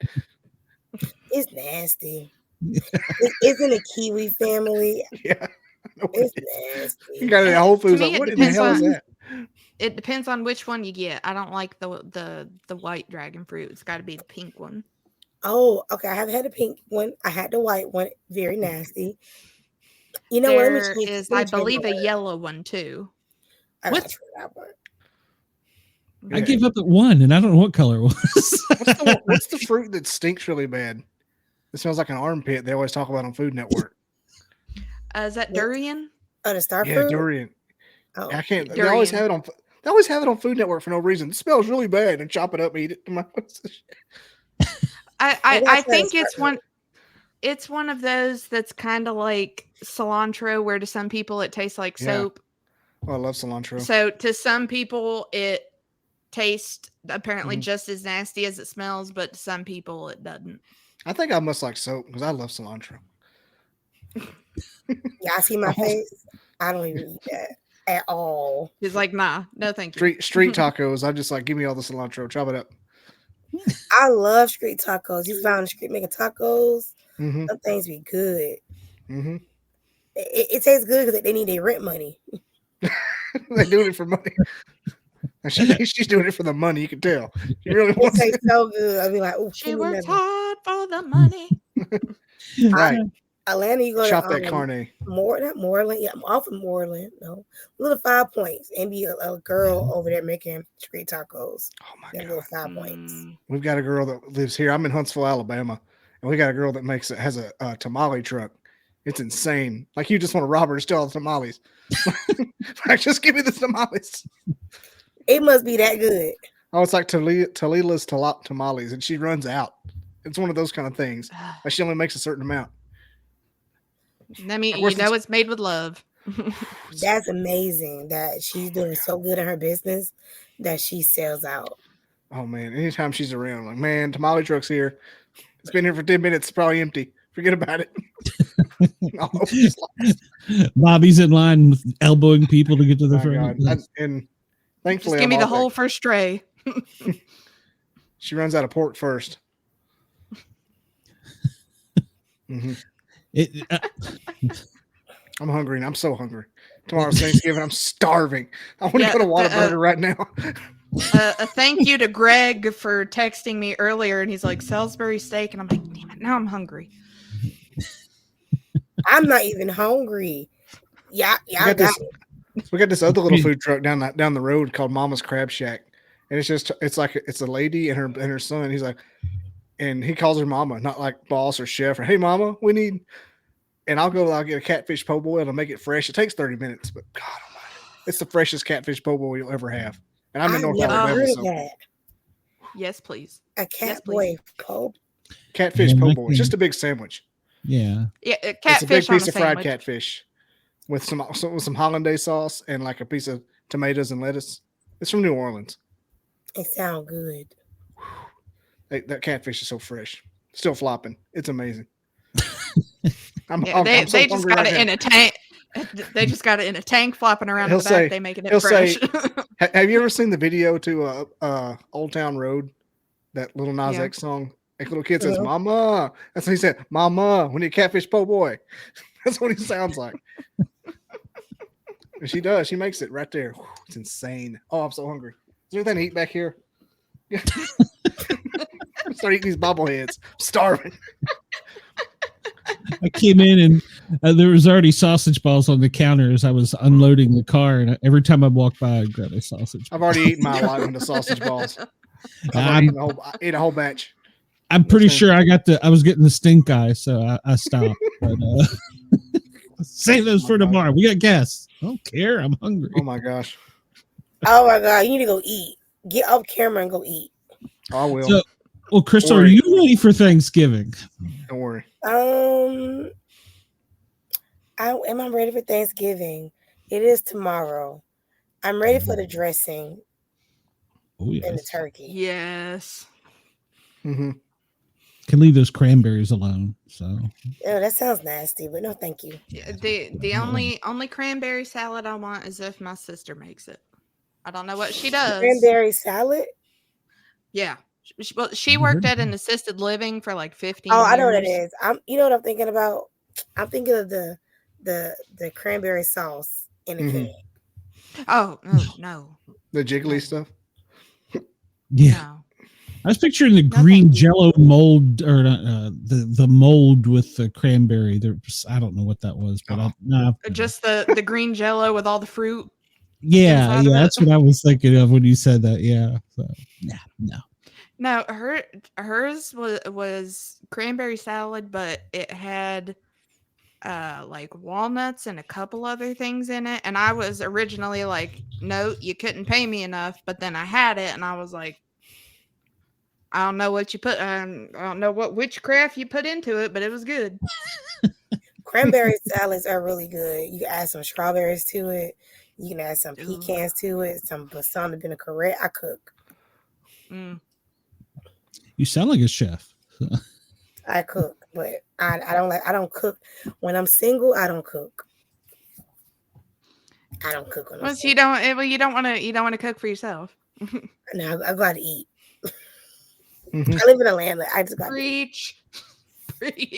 Well, we're blessed in Atlanta. So the only thing I can't figure out is in Doraville and Chambly, all the Chinese restaurants have Mexican people in the back. It confuses me. So it confuses me. So that's every Chinese. It's still good, but I don't understand. They're learning. I think that's every place. No, not in Atlanta. Yeah, Chambly and Doraville is its own little world. If you've ever been there, it's its own. Then you're gonna go over to the Mexican restaurants, and they got all the Chinese people working in the back. How's this work? I'm so confused. No, not Mexican restaurants. Swapsies. Oh wow. Well, you know what that means? Diversity. Yeah. Well, they are learning. They are learning each other's. They're learning. It's just diversity. That's all. I love that word when it's happening. You know, is it delicious? Yes, that's all I care about. Oh God, I would always tell Asian him, infused. I want the Cho angry. I want the general angry. Make him very angry. And more pepper, please. I Don't want call that him general. Tisos either. No. I want Cho angry. I want him so angry that he burns me both going in and coming out. So I love the general. How do we Who was the general? General Cho? General So's Cho's, chicken. yeah, General So's, yeah, Cho, whatever, yeah. Oh, Spicy chicken. Like from It's Seinfeld. TSO. It's not Cho's. So's. Look, I barely speak English. I am out in the Appalachian Mountains, and I can say it right. Okay. Okay, you schooled me. I get it. Tisos. The Tiso's chicken. We want the Tiso's chicken. That one. I never heard that before. Yeah. Really? It's one of those. He didn't really exist. It's like an American version, just spicy chicken. It's American Chinese food. Yeah, they have it. They have it. Every It's little. basically like little fried chicken and like a sweet and spicy sauce. Chili sauce, yeah. It's really It's good. always. And It's always typically, a little hot. yeah, it's a little spicy. A little bit of sesame seeds. It's good. It's always got the pepper next to it on the menu. Mhm. Yes, it's Yep. very good. And I used to tell him, make it angry. I want the general angry, and they would He's always, angry. they always knew. They always knew what I wanted. They put more pepper in. Okay, so yeah. Like How did you it's at food? a I'm sorry. one pepper. I did It's that. at a I'm one just pepper watching and you y'all give it a talk. 4. Don't pay me no attention. You're the whole reason we're here. So. Sorry, it's called a rabbit hole. We just hungry as Yeah. hell. I think the hungriest one I got to rent will be Bobby, then be UC, and then Greg is at the bottom because he's not as hungry as you two. Well, I had the sausage balls coming back and forth. While I was back, Sausage. I just had had chili. chicken and broccoli from Ooh. Heinz, so I'm not hungry at all. I had the T-bell, so I'm good. Bobby over here need to eat a whole horse, but I just ate too. It's what's bad. It has no effect. Didn't take. It's I just had it's some the chili. lead up. It's the lead up to Thanksgiving where it just no man can be I satiated. cannot wait till tomorrow. And now I hope my mom made some sweet potato pie. You like me with the pecans on the top? No, who does that?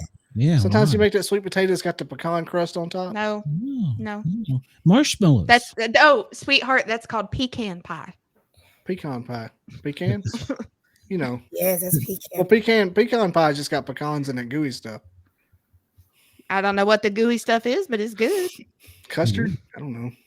I don't know what I've it is, never but seen a it's sweet good. potato pie with pine. Whatever you just said, pecans on top. Yeah, it has like I a haven't crust either. on it. It's like sweet potatoes with like a crust. It's like a casserole crust on No. top. No, What? Mm, Sweet never- potatoes at the it's bottom. that's the Alabama sweet potato pie. Apparently, Sweet potato pie and shut my mouth. It's got to have marshmallows on it. That's the way I love Yeah. my sweet- marshmallows. Mm, Oh, I don't yeah. like Sometimes they do marshmallows roast on it marshmallows either. on top. Yeah. We have both of those. Now that's on the sweet potato casserole, but not Yeah, on casserole. the pie. Not on the pie. Casserole's what I'm talking about. Not on the pie. Okay. Now I Eat- really like eat sweet your potato cook. pie because it is the next closest thing to pumpkin pie to me. So if we don't You got like the pumpkin pumpkin pie, we pie? get the sweet. Oh, I like both of them, but I think sweet potato pie tastes very similar to pumpkin pie. So if there isn't any pumpkin pie, I'm like, just give me the whole sweet potato pie. I'm good. There's no pumpkin pie. I'm flipping tables. Pumpkin pie. No, I don't. I'm sorry. I don't eat pumpkin pie. I only eat sweet pie. I go so Nope. crazy on pumpkin pie, it ain't funny. Like I usually make my own just to divert the rest of the traffic away from me. He's got one in the bedroom. Here's He's your got pumpkin like pie. a Sam's Everybody else has Club another one. size. Oh, I No, love sweet pumpkin potato pie. pie. Greg, what do you sweet potato pie or pumpkin pie? No pumpkin. No pumpkin. No, I don't like that at all. Oh, I mean he from Damn, Atlanta. communist. Greg, you from Atlanta? No, I'm originally from Washington D.C. So he been adopted into the Atlanta culture. 'cause Poor thing. We don't eat no pumpkin pie. Well, The only okay. thing Well, they're then good for is like putting in the slingshot at the end of Halloween and seeing if I can throw them. That's all. Trebuchet? But yeah, okay. Okay. Well, Crystal, then I need your opinion then. Okay. What are your thoughts on pickles? oh Lord, I love pickles. oh Mhm. Lord. Do they belong on the Chick-fil-A sandwich? Ooh. I draw the line No. out the window before I get out of the parking lot. Out the window. You don't even make the sandwich. I take them off. It is I stuck put it on the aside. person behind me and drive through his windshield. Out the I love pickles, but not on my sandwiches. Maybe on the side. See, that's fair. Don't like them on the sandwich. Like, I love tomatoes. I don't like them on my sandwich. I don't like tomatoes at all. Glenn just up there being a bitch, ain't liking pickles at all. You know, pickles? I like some pickles, but not Turned into an anti-Glenn. I like 9%. spicy pickles. I love all pickles, but I love my spicy. He frequently commits hate crimes against dill pickles. Dill pickles are nasty. So, No, they're not. I think it's your taste. You go right to hell. you can talk make to your my own. wife. That's where I'm at already. So. You can make your own dill pickles too. Oh yes. You can make it from scratch. They're the best. We made some pickles one year that's- out of squash and zucchinis. They were really good. I was shocked. Yeah, they pickled right up. They pickled right up. They were pretty good. I mean, I guess it's the same spices. I mean, did you eat it the same way? I mean, yeah, we Like, you made ain't got to into cook like it or nothing? We made it into like a relish. Yeah, it was good. Is that what they call chow chow? It was kind of like chow chow. It was squash and zucchini. Burn it. That sounds nasty. I'm sorry. That doesn't match my palate. It don't sound appetizing. I just eat anything. I put it on a hot dog with hot sauce. It doesn't matter how it tastes. Coat it in hot sauce. It was so good though. I love hot sauce. Me too, but not what you just said. No. Dill pickle. Oh my God. The squash. No. That sounds nasty. Hey, squash takes on it's one of those things that takes on the flavor of anything it's in. That's what makes it good. You just put it in that spice and it takes it on. I mean, I can see that. I just don't think the same, because the skin of a squash is a lot different than the skin of a cucumber. I just can't imagine it being cucumber's the same. Cucumber's a little tougher than a squash. That's why you had to shave it off in relish instead of just being like a whole thing. You ain't got to shave it in relish. So how long did you? What kind of relish are you in? What was that? How long did you? So you don't shave it off for the relish. What kind of relish you buying? No, I mean you chop up squash for relish because it's a different consistency than a cucumber. It doesn't hold together like a cucumber does. No, thank you. So how long did it take to make? How many days? About it. We canned them up and ate them in a couple of days instead of like a week like you usually wait. All right. Well, Crystal, while we're doing this, deep dish pizza or thin crust? Deep dish. Okay. I'm with you. Hey, we are fans of the deep dish. We are just not fans of pizza casserole. I'm sober. I'm not getting into this tonight. Chris, I don't have the time. I'm with Jesus right now. He must do pizza casserole. No, no, that's Chris. No, he's just got a strong opinion on it. I don't have time. There's Chris. Yeah, Chris is here. Yeah, I like New York. I like New York style. New York style. You know what? In Atlanta, we got this cute restaurant been open for years. I love New York style pizza too. But I like Chicago style pizza too. I just like pizza. Yeah. That's a good way to put it. Yeah, me too. Stuff's Right. good. You know, and I love that. Pickles is to Glenn what football talk is to Antlers. Accurate. That's true. That's true. What? So who love football? Me and Bobby. We're I used to. football nuts. Well, Anybody a Falcons fan? He probably roll tide. oh yeah, God, yes he He is. rolled Roll tide. damn You roll tide. tide. Julio Jones was there. You only roll tide because y'all don't have a real team. It's They're a true. real team. Our coach. You have a Well. college. That's a team. They get paid good money. They pay the students good money to So play. now they paid less. Y'all have a college. Y'all don't have an NFL team. That's where I went to college. I don't understand why This- they don't have an NFL team. But This roll is, this is tide. great. I don't know who had played there. This is great. We got that weird spring league. That's awkward. Like, yay, it's Yeah, spring. UFL, yeah. It's Y'all springtime. We're support them, done. though? Not really. Y'all support roll tide though. Roll tide. How Yeah. did it feel that y'all lost? Did y'all lose? I'll throw things at the wall, break things, punch my wife, that kind of thing. Drink over half a bottle of alcohol and keep us on a podcast for 5 hours 5 hours. is what he It's does. really emotional. Y'all been on the Yeah. podcast for 5 hours today? No. No, because That this happened one SOB got shit faced. It happened one time, and Chris started it.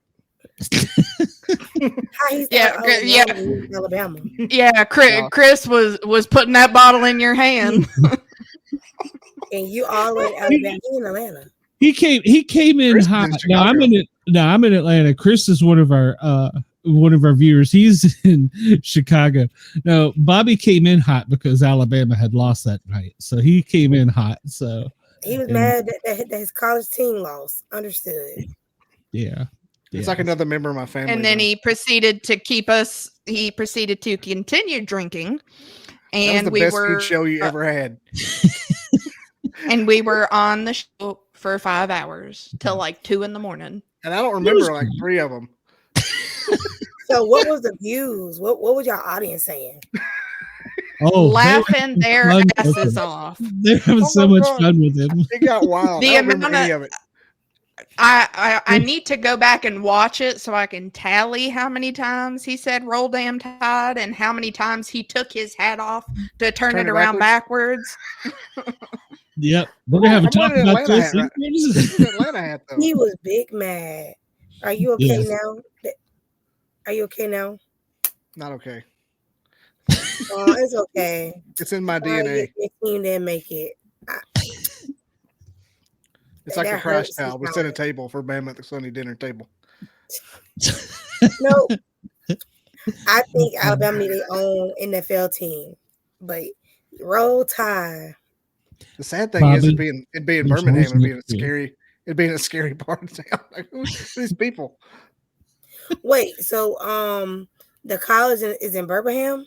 No, Tuscaloosa. Bama's in Tuscaloosa, Ah, but the NFL team would probably be in Birmingham.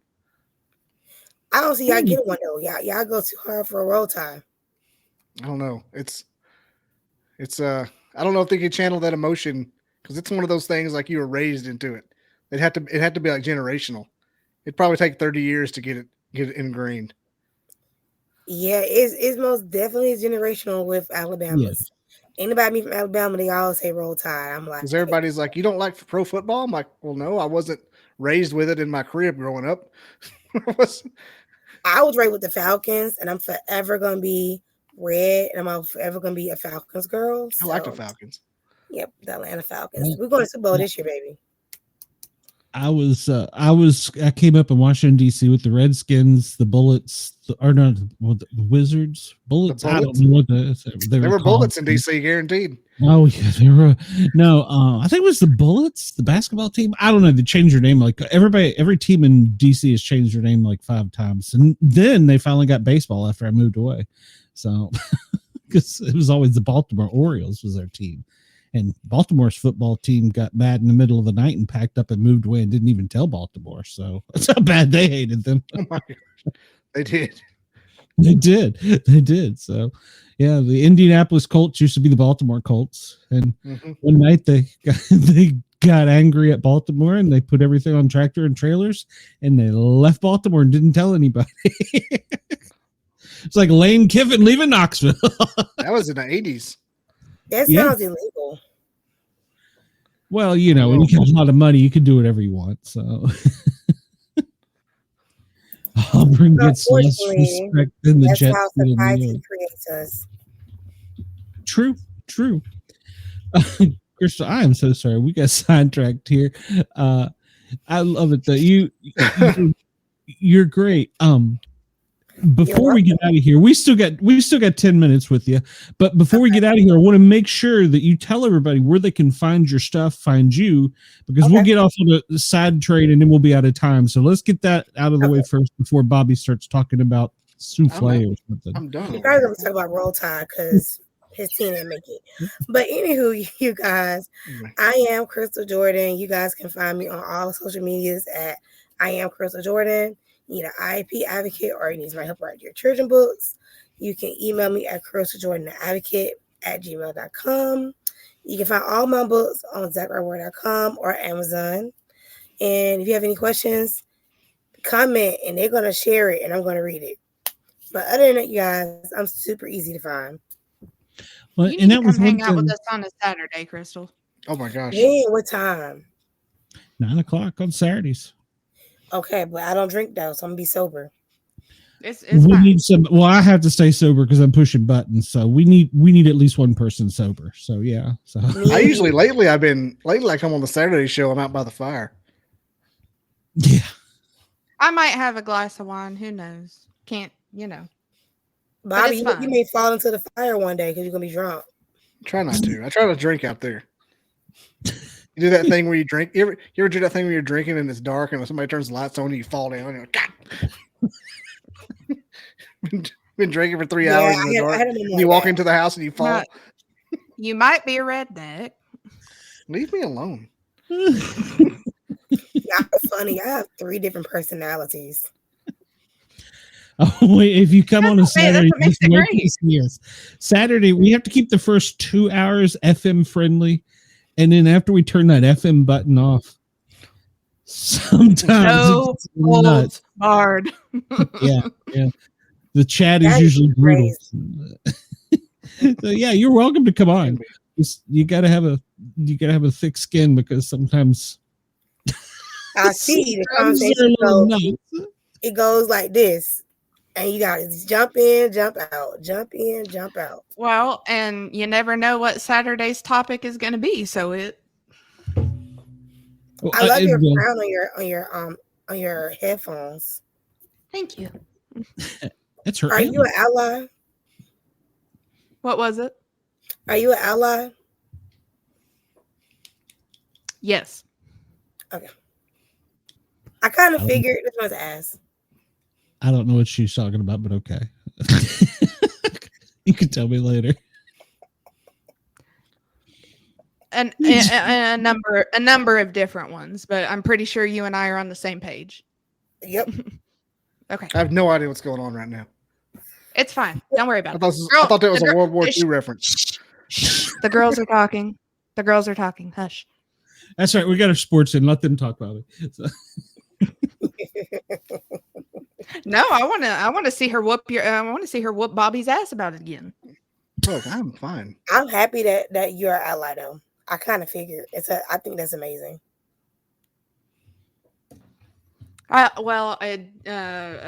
Various different allies for various different things, but I myself also have a disability, so I'm very passionate about it. Yes. I love that. We need more of that. That's why I say acceptance is important. More than awareness. Because awareness, you can be aware, but after awareness, what's the next step? So I love that. Yeah, I mean, you can be aware all you want, but if you don't, you can be an asshole. You can be aware and be rude. You can be aware and be mean to especially these people or people that's autistic. But I kind of figured, but I wanted to ask respectfully. That's all. Oh yeah.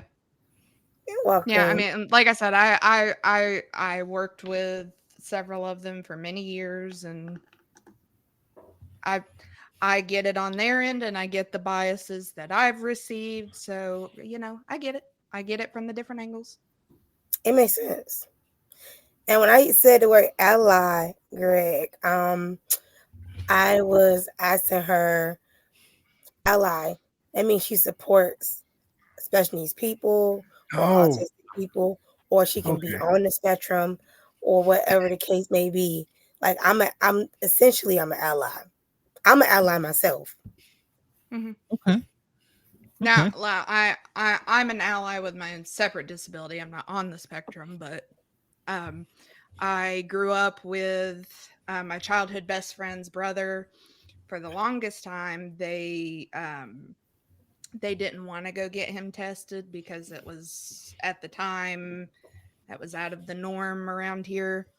But he was like a little brother to me growing up. So watching him grow up, and that childhood best friend has went on to, she works down in Huntington at the autism center that's down there, and him also with autism has graduated and went to work down there as well. So I've seen it from a lot of different angles. So I love that. I think I was blessed to be raised in Washington, D.C. I mean, my school alone spoke 13 different languages in the 80s. So I think I was blessed because they didn't separate people like they do now. So you never know who's going to be your classmate. So I think I was blessed by that. So I think that's made a big difference in my life. well, and that even whenever like I was still in like elementary school, that was still then in the early 2000s. Right. We didn't notice, and granted, it could have been because it was such a small town school. We didn't have a lot of kids that went there, but you didn't start seeing this separation until like we got up into middle school, and then obviously in high school. But then in high school, it was a little more odd because there were only certain classes that they kept anybody separate for, which I didn't quite get. Granted, one of the girls who I was friends with, she was in the special needs classroom for all of her regular classes, but like for parenting, she was in there with us. So I don't know if maybe because it wasn't one of the core classes, it was more of like it was more of an elective. I don't know if that had any difference to do with it, or I guess it would depend on what was on her IEP. Yep. It most definitely depends what was on the IEP. Because I was in special education too. So, but I don't know what was on my IEP, so I can't answer that because I'm actually in a process. I'm about to request my records to see what was on my IEP. But, oh yeah, I'm about to request it because I need to know what was on this IEP. Yeah, Because that'd be I'm interesting to know. on the spectrum, so I need to know what was on that. What did they do? So, why did they put me in special education? That'd be interesting to know. Yeah, I was gonna. Yeah. I mean, I didn't talk until I was 5, and then I had a speech problem. Yeah, it was real bad. Nobody could understand me. They thought something similar of my youngest niece, because up till the time that she was about 3, she was more just communicative through like just her noises. And my sister-in-law was very adamant on teaching her oldest daughter and her sign language to communicate from a very young age, just to help communicate. But they were concerned she might be on the spectrum. Well, she was just a quiet kid. But they had taken her to speech therapy, and I'll tell you, for like a 3-4-year-old, that was the most eloquently speaking child I'd ever heard. I'm like she'd come up and she'd just be like, well, shy, I got this, and this is what these two do together. And I'm like, Sound like she was misunderstood. yeah, I think it's Mhm. very, I think her mother was pushing her a lot more than she needed to. We were just kind of like, leave her alone, just give her a little bit.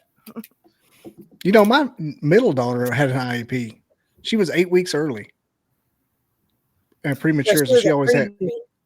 Yeah, I guess I'm like, why did I not remember that earlier? But yeah, I mean, it was the thing. Going, we went to all the speech therapists, and Well, I mean, I believe they do IEPs for Mhm. multiple different reasons. Oh yeah, it's 13 not just one thing. categories. 13. hmm Wow. Autism is just one of the 13 categories. Oh yeah, learning disabilities, Well, all kinds of stuff. Well, and I believe also for if like they're more I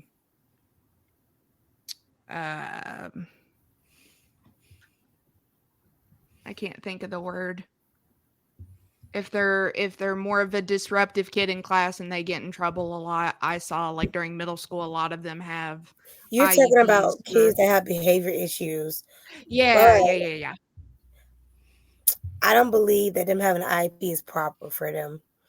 Mm-mm. But then again, they do need a behavior plan. But then I think that's probably more of like a Band-Aid of it's a lot. It's a lot. Yeah. I don't believe in putting kids in the IEP system because they have challenging behavior that the teachers have not figured out how to communicate with their kid or their mom, because it can be something else going on in this at home and this child is communicating, but you just don't know it. I had a friend who was under all that, and he just had issues at home. He had a crappy home life. And they showing out of school because they want attention. And the right person. See, that's bad and good, because if in the schools, if you have one ally, if every kid had one ally in the school, that would help. But they don't have nobody that opens them up to so many negative things. So yeah. And I had an ex in high school who was very similar, and like he had a science teacher that like pulled me aside and he was like, you've got to keep him out of trouble. He's a good kid. Because he was also the detention teacher. So I'm like, yeah, I we're working on it. We're working on it. That's crazy. Because he's like, I'm only limited to so much I can do. I don't want to keep seeing him in detention. He's a good kid. He's got potential. And I'm like, I can fix it. It's fine. I've got it. Oh, that's where the dating problems came in there, because we can't fix everything. Tell me about it. Tell me about it. That's a whole nother show. It is. Yeah. IEP After Dark. Go ahead. Yeah, there we go. It's your new podcast, IEP After Dark. You said IEP After Dark. I'm weak. Crystal, we've kept you here a little bit longer than I meant to. I am so glad. Yeah, we got to go see Bobby. I am so glad you chose to come over. And seriously, if you want to come out on a Saturday, Cheyenne will send you the link. I'll send you the link. Somebody can send you the link, and you can come on and just join in and have. I will find you on the Facebook. Yeah. No, thank you for coming. Thank you for coming. Mm-hmm. Yes, thank you. And you make sure that you have a great Thanksgiving, and we will keep in touch, and I will try and get you on a Saturday here, or Cheyenne, one of the two of us will. Okay, amazing. Send me the link for this episode, and thank you so much for having me. Okay. Yep. Great time. Thank you, Crystal. Have a great night. We'll talk to you soon. Good night. Yeah, I'm going to bed. Good night. Bye. I need to be in bed, but I still got a radio show to do. I've got a great story for you. All right. Well, we'll do that in a bit. That was a great show tonight.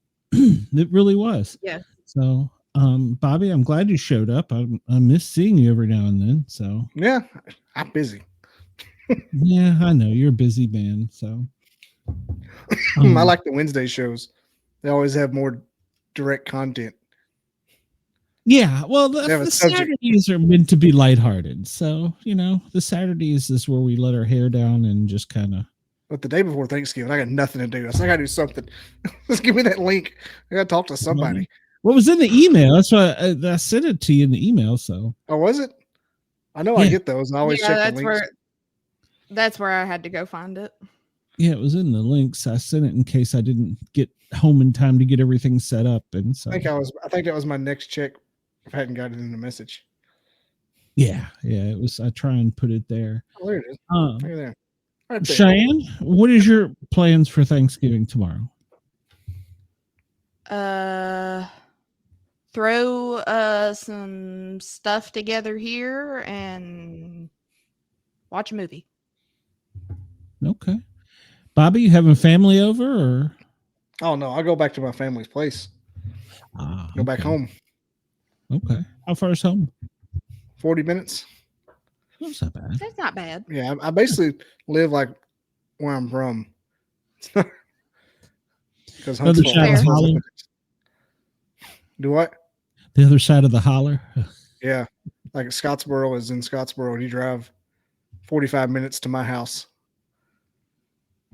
Okay. 50. Yeah, it's big.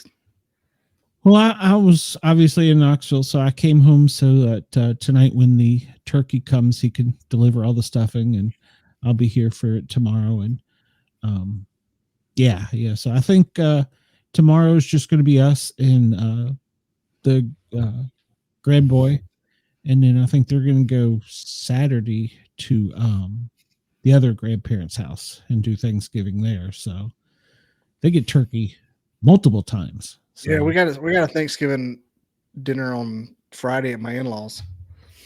And my in-laws are also coming tomorrow to my family's place, so it's going to be like a double whammy. And then, tomorrow Tyler is smoking a turkey, which is new. So I have not had that. Oh, they're good. I'm good, sure. Good and juicy. I'm sure. So I can't wait. He said it's got to be in there for like 12 hours or something. So some long That's time. a little much. Well, I don't. That may not be exact, but it was a long time. I know that. Yeah, I mean, it's 4 or 5 at least. Is okay? Yeah, because he said he's getting up at like 6 a.m. to make sure gets all done right. I don't know. Well, here in Atlanta, we're going to get thunderstorms tonight, so we're not going to get any of the snow. I know a large portion of the Northeast is going to get snow, so you're gonna be in that, Cheyenne? Are you going to snow? I heard something about a little bit tomorrow evening, and then but I don't know if it'll get cold enough because we did get the big snow that came through, but then it warmed up again Monday into yesterday, and now it's raining, so I don't know if it'll actually get cold enough again to. Gotcha. It flurried out on us right now. Yeah, I need to check it out. So it flurried in Knoxville. What was it, Saturday? I guess it was pretty, but it didn't even stick on the ground. I mean, you couldn't. It was just wet once it hit the ground. It was pretty, but yeah. Well, I am going to do that tomorrow. I'm going to sit around and eat and watch football. There's lots of football on tomorrow. Detroit, yeah, they're undefeated. No, they're not undefeated. They're but they got a winning record. They won like 10 games or something. I don't know. They won a lot. So yeah, that is going to be my plans. I got to do the radio show tonight. I was hoping to get home and do it earlier, but traffic didn't work out for me. So I just got to make sure to eat something tonight before I go to bed. I didn't not eat anything till tomorrow. And starve yourself the rest of the time. Mm-hmm. Yeah, I think I've done it for tonight. I don't think I'm gonna have anything else till tomorrow. So can't wait to have the deviled eggs. Gotta watch the parade tomorrow. Yeah, I thought they took it off the TV. I didn't think it was on TV. They usually is. I got a friend up there. I can't wait. I'm pretty sure they said this year it wasn't going to be on television. You might want to check. It has been like every year for forever. The Macy's parade not on television?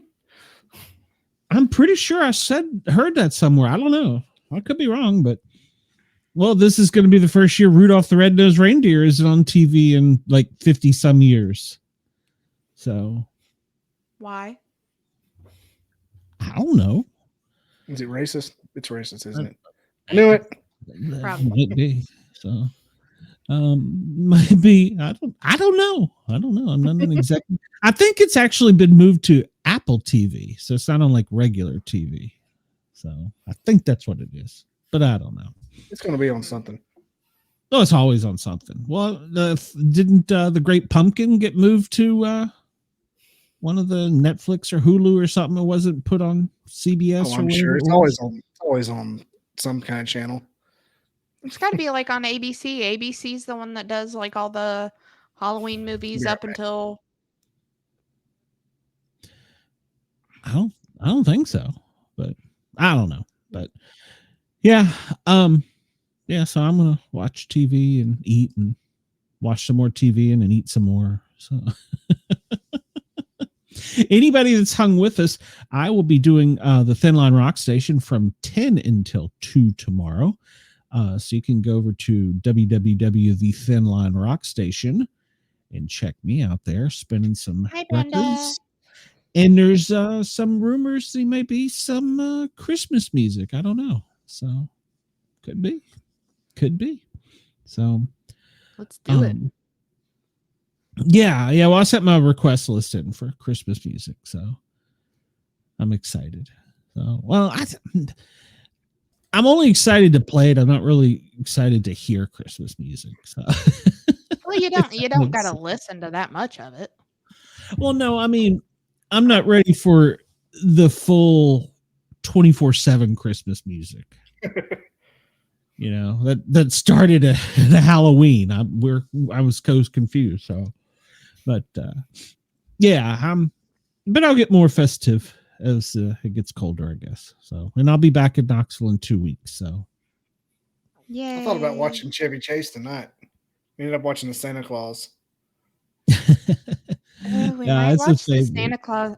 We might watch the Santa Claus tonight. We watched Chevy Chase this past weekend. That's one of those movies I watch throughout the year, though. That's the thing. It'd be like August, I'm watching it. I love that movie. It's when you can.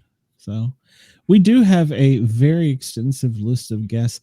You will be shocked in December, a guest I have 2 hours of this guest. I'm just going to throw it out.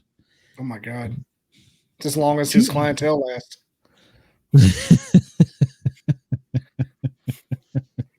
I was like, got an extensive career in it. So look, I talked to the I might have to go ahead, Bobby. I talked to the witch sex worker, so I don't know what else you want from me. I might have to see if I can get a day flip for that one. Yeah, I know Aaron's coming over for it. Amanda hasn't bowed out yet, but she might. The 18th. Yeah, December 18th. I didn't look. It's that'll be fun. That'll be fun with Aaron there. We just have to keep it, and I've already warned him. We have the first 2 hours has to be FM friendly, and he's like, "Oh, I'm used to being on Sirius XM." I said, "Yes, I know, but we gotta." I said, "We can bend the rules, but we can't break the rules." So, and then he sent me a list of words, and I was like, "Nope, can't say those." Out of a lot of shows, I look forward to a lot of shows. That one I'm very curious because it's outside of my normal guest. I mean, I've had just a tad. How little? Just a tad. Well, yeah, y'all were a little shocked. So I'd say about 8 inches farther out. probably more like 12. But Yeah, I was gonna say 9 or 10. so, but yeah, it's going to be an interesting show, and make sure everybody's Mark your calendars now. Mark your calendars. December 18th. Be here. Be nice in the chat for the first 2 hours. Yeah. Yeah, be nice in the chat for the first 2 hours, and after that it's fair game. So yeah. I don't even know if I'd say be nice. I'm pretty sure he's used to. Well, yeah. I want to hear more about Hepatitis. Hepatitis is one of them. Gonorrhea. We talk about hepatitis. The venereal diseases. Diarrhea. My first girlfriend. Yeah. So the Ghana herpessyphilades. Yeah. Well, I'm more curious about the accidents and the outtakes. I can't wait to hear some of those stories. Oh yeah. So, and behind the scenes. So yeah. Behind the scenes. I like that. He was behind the camera, so he said, "Well, no." What was it? But was it one of those like the POV ones where like he said he never got an erection during his entire career? Bullshit. Me neither. Bullshit. Liar, pants on fire. I'll let you all argue that one out with him, but that's what he said. So, who am I to judge? So, I haven't either, but I'm in IT, so it's different. You've never found a computer sexy, Bobby. Not one. Why, hello. Hello there, motherboard. Say I speak now. It's a MILF. It's a motherboard I'd like to fix. We're gonna get you a shirt for that. The lamest. I want to use that at work. They're gonna think I'm a genius. I just made that up. That's pretty great. I'm gonna make somebody hyperventilate with that joke. So yeah, you make sure December 18th be there, and January the 4th. If you haven't got your tickets for Greg Ogle's event in Cullman, Alabama, well, you need to hurry and get them, because some of the cast from this show is going to be there. So this guy, that guy, maybe that girl, I don't know. Little Dizzle will be there. Little Dizzle, you'll get to meet the Little Dizzle. We got VIP seats. Amanda will be there. Is she giving out autographs? You know, I don't know. So, yeah, she's going to be there. So yeah, it's going to be good time. So make sure to get your tickets and come out and meet us for that. And I may watch Greg Ogle's other documentary tonight. There you go. You know, that was something that I wanted to say something about. When Alethea was talking about, I forget what it was she was talking about, and how things just evolve. And I, for some reason, and I never do this, I listened to an entire Joe Rogan podcast from Knoxville to here, and it was the one with Bob Laszlo. Great episode. And some of the things, was it Bob Laszlo or Bob Lazar? Lazar. Okay. That's an old one there. Yeah, it's very old.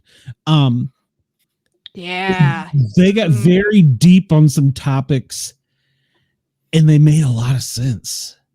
And I mean, I know that I think that podcast might have been from 2019, maybe. Oh, yeah, it's older. But, yeah, it's a couple years old. I've listened to it several times. It's a good one. But yeah, that was the first time I heard the whole thing.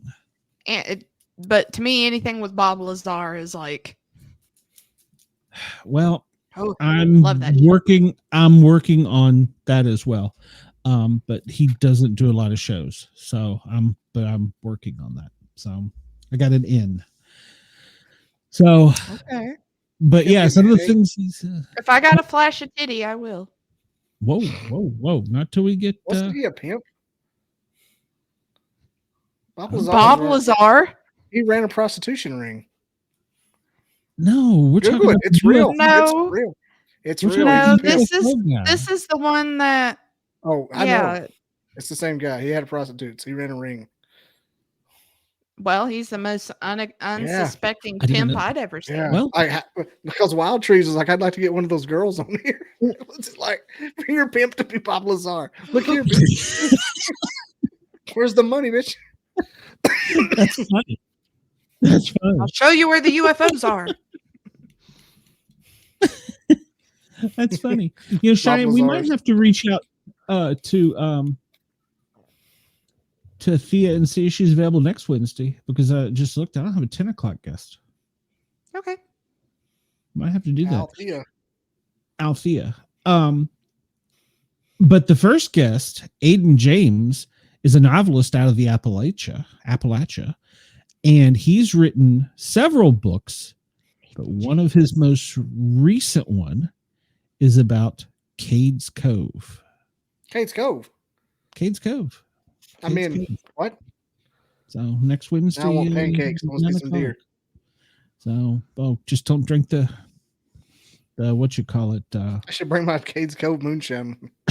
Don't drink the Kool-Aid. Davy Crockett, whatever it was. There is a scenario that's worse. I have some Fireball from that place. Oh God, no. Don't do it.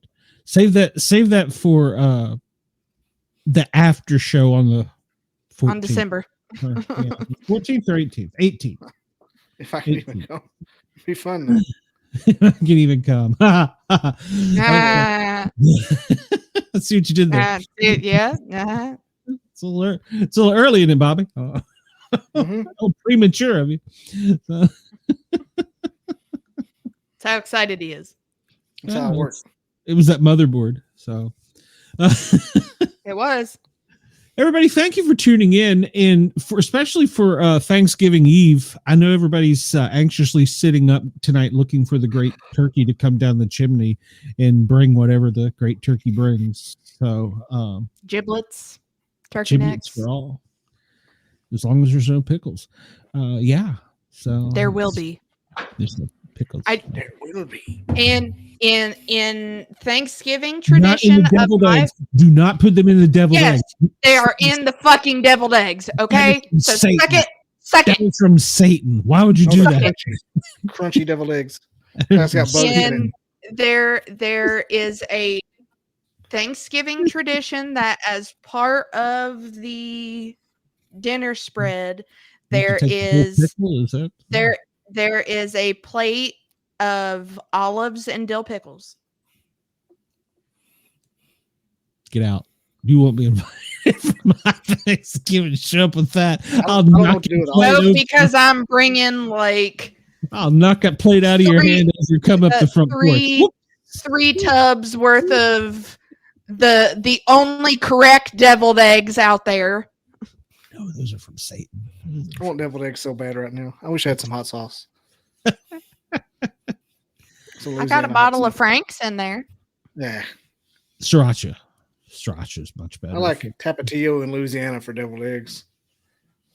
Yeah, Louisiana's okay, but I've gotten to where I like sriracha on pretty much anything here Oh, lately. yeah. So, Sriracha's good for it. Sriracha's not bad. yeah. And I found a new one. It's jalapeno sriracha. And it's pretty dang good. Is it still Wee Fong that you're using, or is it another brand? I don't know. Does it have the rooster on it? I can't picture it. No, I don't think it does. Melinda's is the one they're selling at Walmart now. Maybe it was Melinda's. I love Melinda's. They got all kinds of stuff. Yeah, it might have been Melinda's. But yeah, I saw that and had to grab it, and I tried it. I was like, "Ooh, this is good." So, yeah. I've got a great work story for you if you want to hear it. Happened the other day. Do you want to kill the stream first, or do you want to do it It live? doesn't matter to me. Okay, well, it's up to you. I It's mean, not inappropriate. Oh, well, go right ahead. Tell us your work story. So, this whole month, my boss has been off, and I have been doing still my training with one of my coworkers who has helped me a lot. So we got a call for an MVA on Tuesday. And explain to the audience that may not be familiar with the lingo. The MVA is a motor vehicle accident. Okay, And it says vehicle/animal. So I'm like, okay, and I'm looking over on our rapid SOS system where it pinged, and it's showing that it's on 19, which is basically the interstate part that runs through from Raleigh all the way through Nicholas County up through. So I'm like, okay, somebody got in an accident, hit a deer. Send out the call to because the guy on the phone said he didn't need an ambulance. So I sent out everything over the radio to send the fire department out. So 1 rescue and 2 engines go out, and I get a call back over the radio that's like, county? I'm like, yeah, go ahead. He's like, yeah, I'm going to need you to get us a rollback and call the DNR, please. And I was like, okay. And he goes, we've got an over 250-pound black bear out here that, it's dead, but, yeah, we're going to need you to call the DNR. So these poor tourists coming through from South Carolina in a Jeep Grand Cherokee hit an over 250-pound black bear that was trying to cross the interstate. Totaled the Jeep. One. Oh yeah. Yep. Well, yeah, animal calls are sometimes interesting. Well, because typically there's all the ones a whole course on automobile accidents, motor vehicle accidents, and animals. There's actually a whole course on it. So because you can my thought whenever my trailer. First thought was like, oh shit, they've got a live black bear out there. And we've just sent like the 3 youngest cops out there to go get it. Bait. Yeah, shoot it. What? But it was. But it was just fun.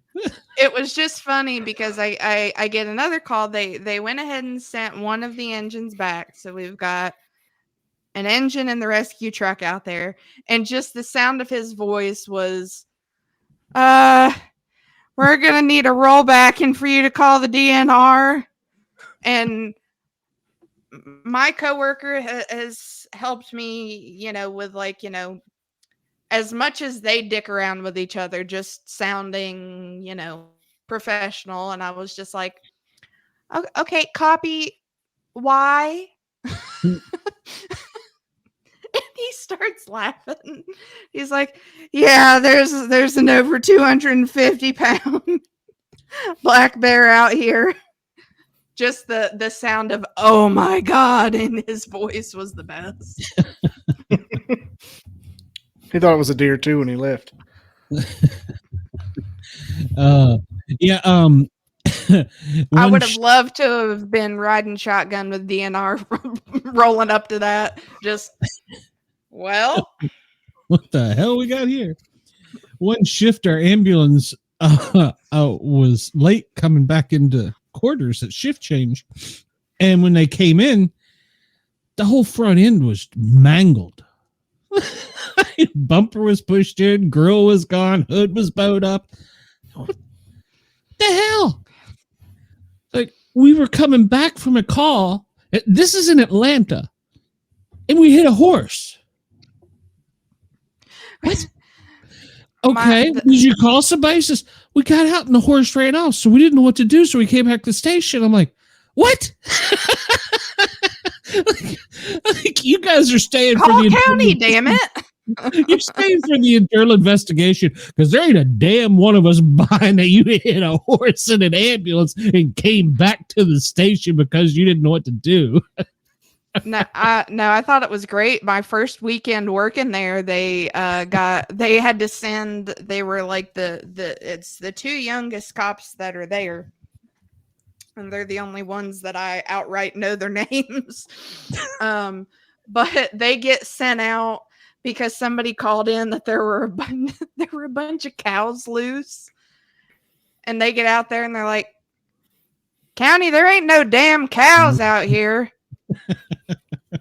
Guess we'll go up the road." Oh, yep, there they are. Duh, yep.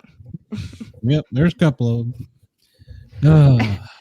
And then we got a call Sunday into Monday. It was just a general illness call. And the caller said, tell the ambulance to come up this way because driveway, but it's narrow and it's easy for you to get stuck. The two that were on duty for the ambulance company are ones that regularly come in and just hang over at dispatch. And they're like, it's fine.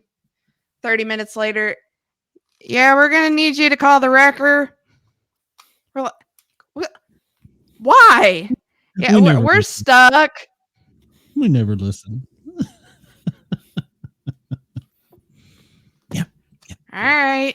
They had to sign some paperwork for that. So, well, they got stuck. Was good, and then here they come rolling into dispatch with food, like, and so we're all just like, so what happened? Story time. They're just like, yeah, we got stuck. We fucking told you were gonna get stuck, dumbasses. Never dispatch. So are you finding you're fitting in there? Oh, I knew that from day one. And you're still loving it? Oh yeah. Good. I'm happy. I just quite so I'm not sure so much my boss yet because he's been off for this whole chunk of time. So me and my other two coworkers, I mean, they pretty get how I am, but I love whenever the cops come rolling in after so long and they come hang out in there, shoot the shit, do whatever. Come eat our pizza. Come in while we're eating dinner. Come eat our pizza.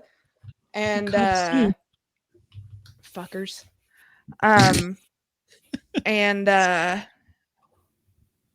I'll do something, whatever, and it just the fuck absolutely love it. But there's one lone cop of them that's just like, I'm watching you. He's like, she fits in here. He's like, where? I was walking off and he's like, where are you from again? I'm like, don't worry about it. I ain't from around here. I ain't from these parts. Don't worry about it. Because I had one ask me the other day. He's like, how the hell did you wind up out here? And I was like, I don't see how that's any of your business, sir. This restraining order. I couldn't go in the other county. Well, I have cop friends that I know from the bank over in Fayette County. So when I went to one of my friends' weddings, he was there and he's like, what the fuck? He goes, why didn't you come over here? And I was like, because then I'd have to work with your ass all the time. I got to see enough of these fuckers. I don't know any of their names. I don't want to have to deal with all of y'all that I know. At least I don't know them. There's a lot of truth to that. Yeah. Never work in the county you live in. No, don't do it. Bad mojo. So, well, right. I guess I'm just lucky. I do work in the county I live in, but I still don't know any of them. So I'll just, one of them pulls me over. I'll just be like, I'm the one weird girl that works night shift. Yeah. Don't question me. I'll send you to hell one night. So send you to hell. You don't fuck with night shift. Yeah. So are you off Saturday? Are you free Saturday?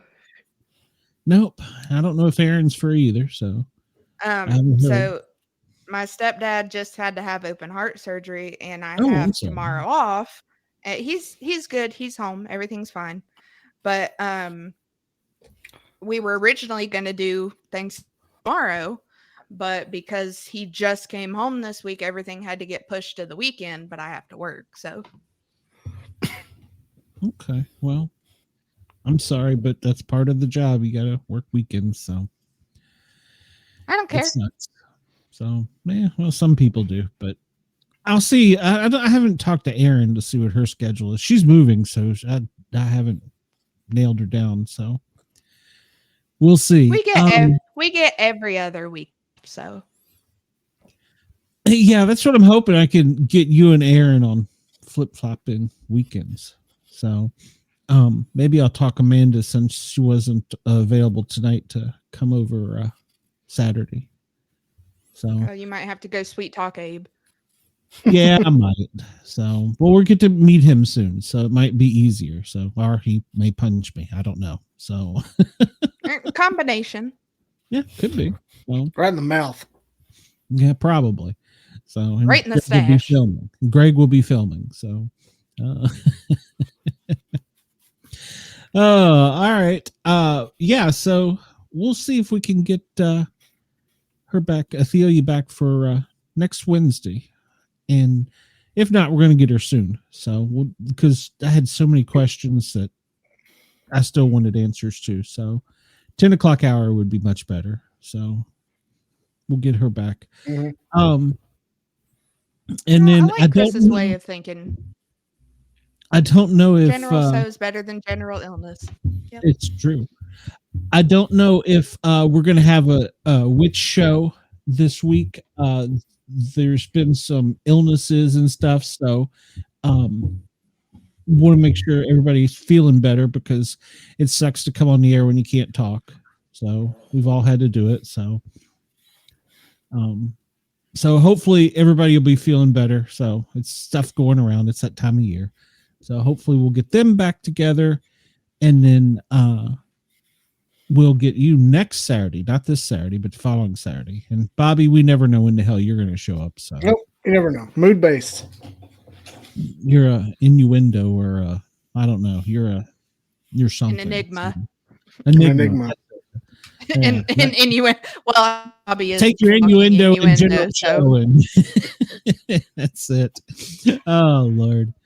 All right, everybody, thank you for tuning in. Please remember to hit the thumbs up button, like, follow, share, subscribe, all that good stuff. Hit the up button. Yeah, hit the up Hit button. Hit that one. The up. The big thumb. Hit the thumb, that thing. So, and we appreciate you. Have a happy Thanksgiving. And Bobby, anything Happy Turkey Day. You wanna pimp before I push a button? No. Not really. Okay. All right. Well, everybody have a great night. Thank you for watching. And if I can figure out what button to push, we will catch you soon. Peace. Bye. Bye. Enjoy.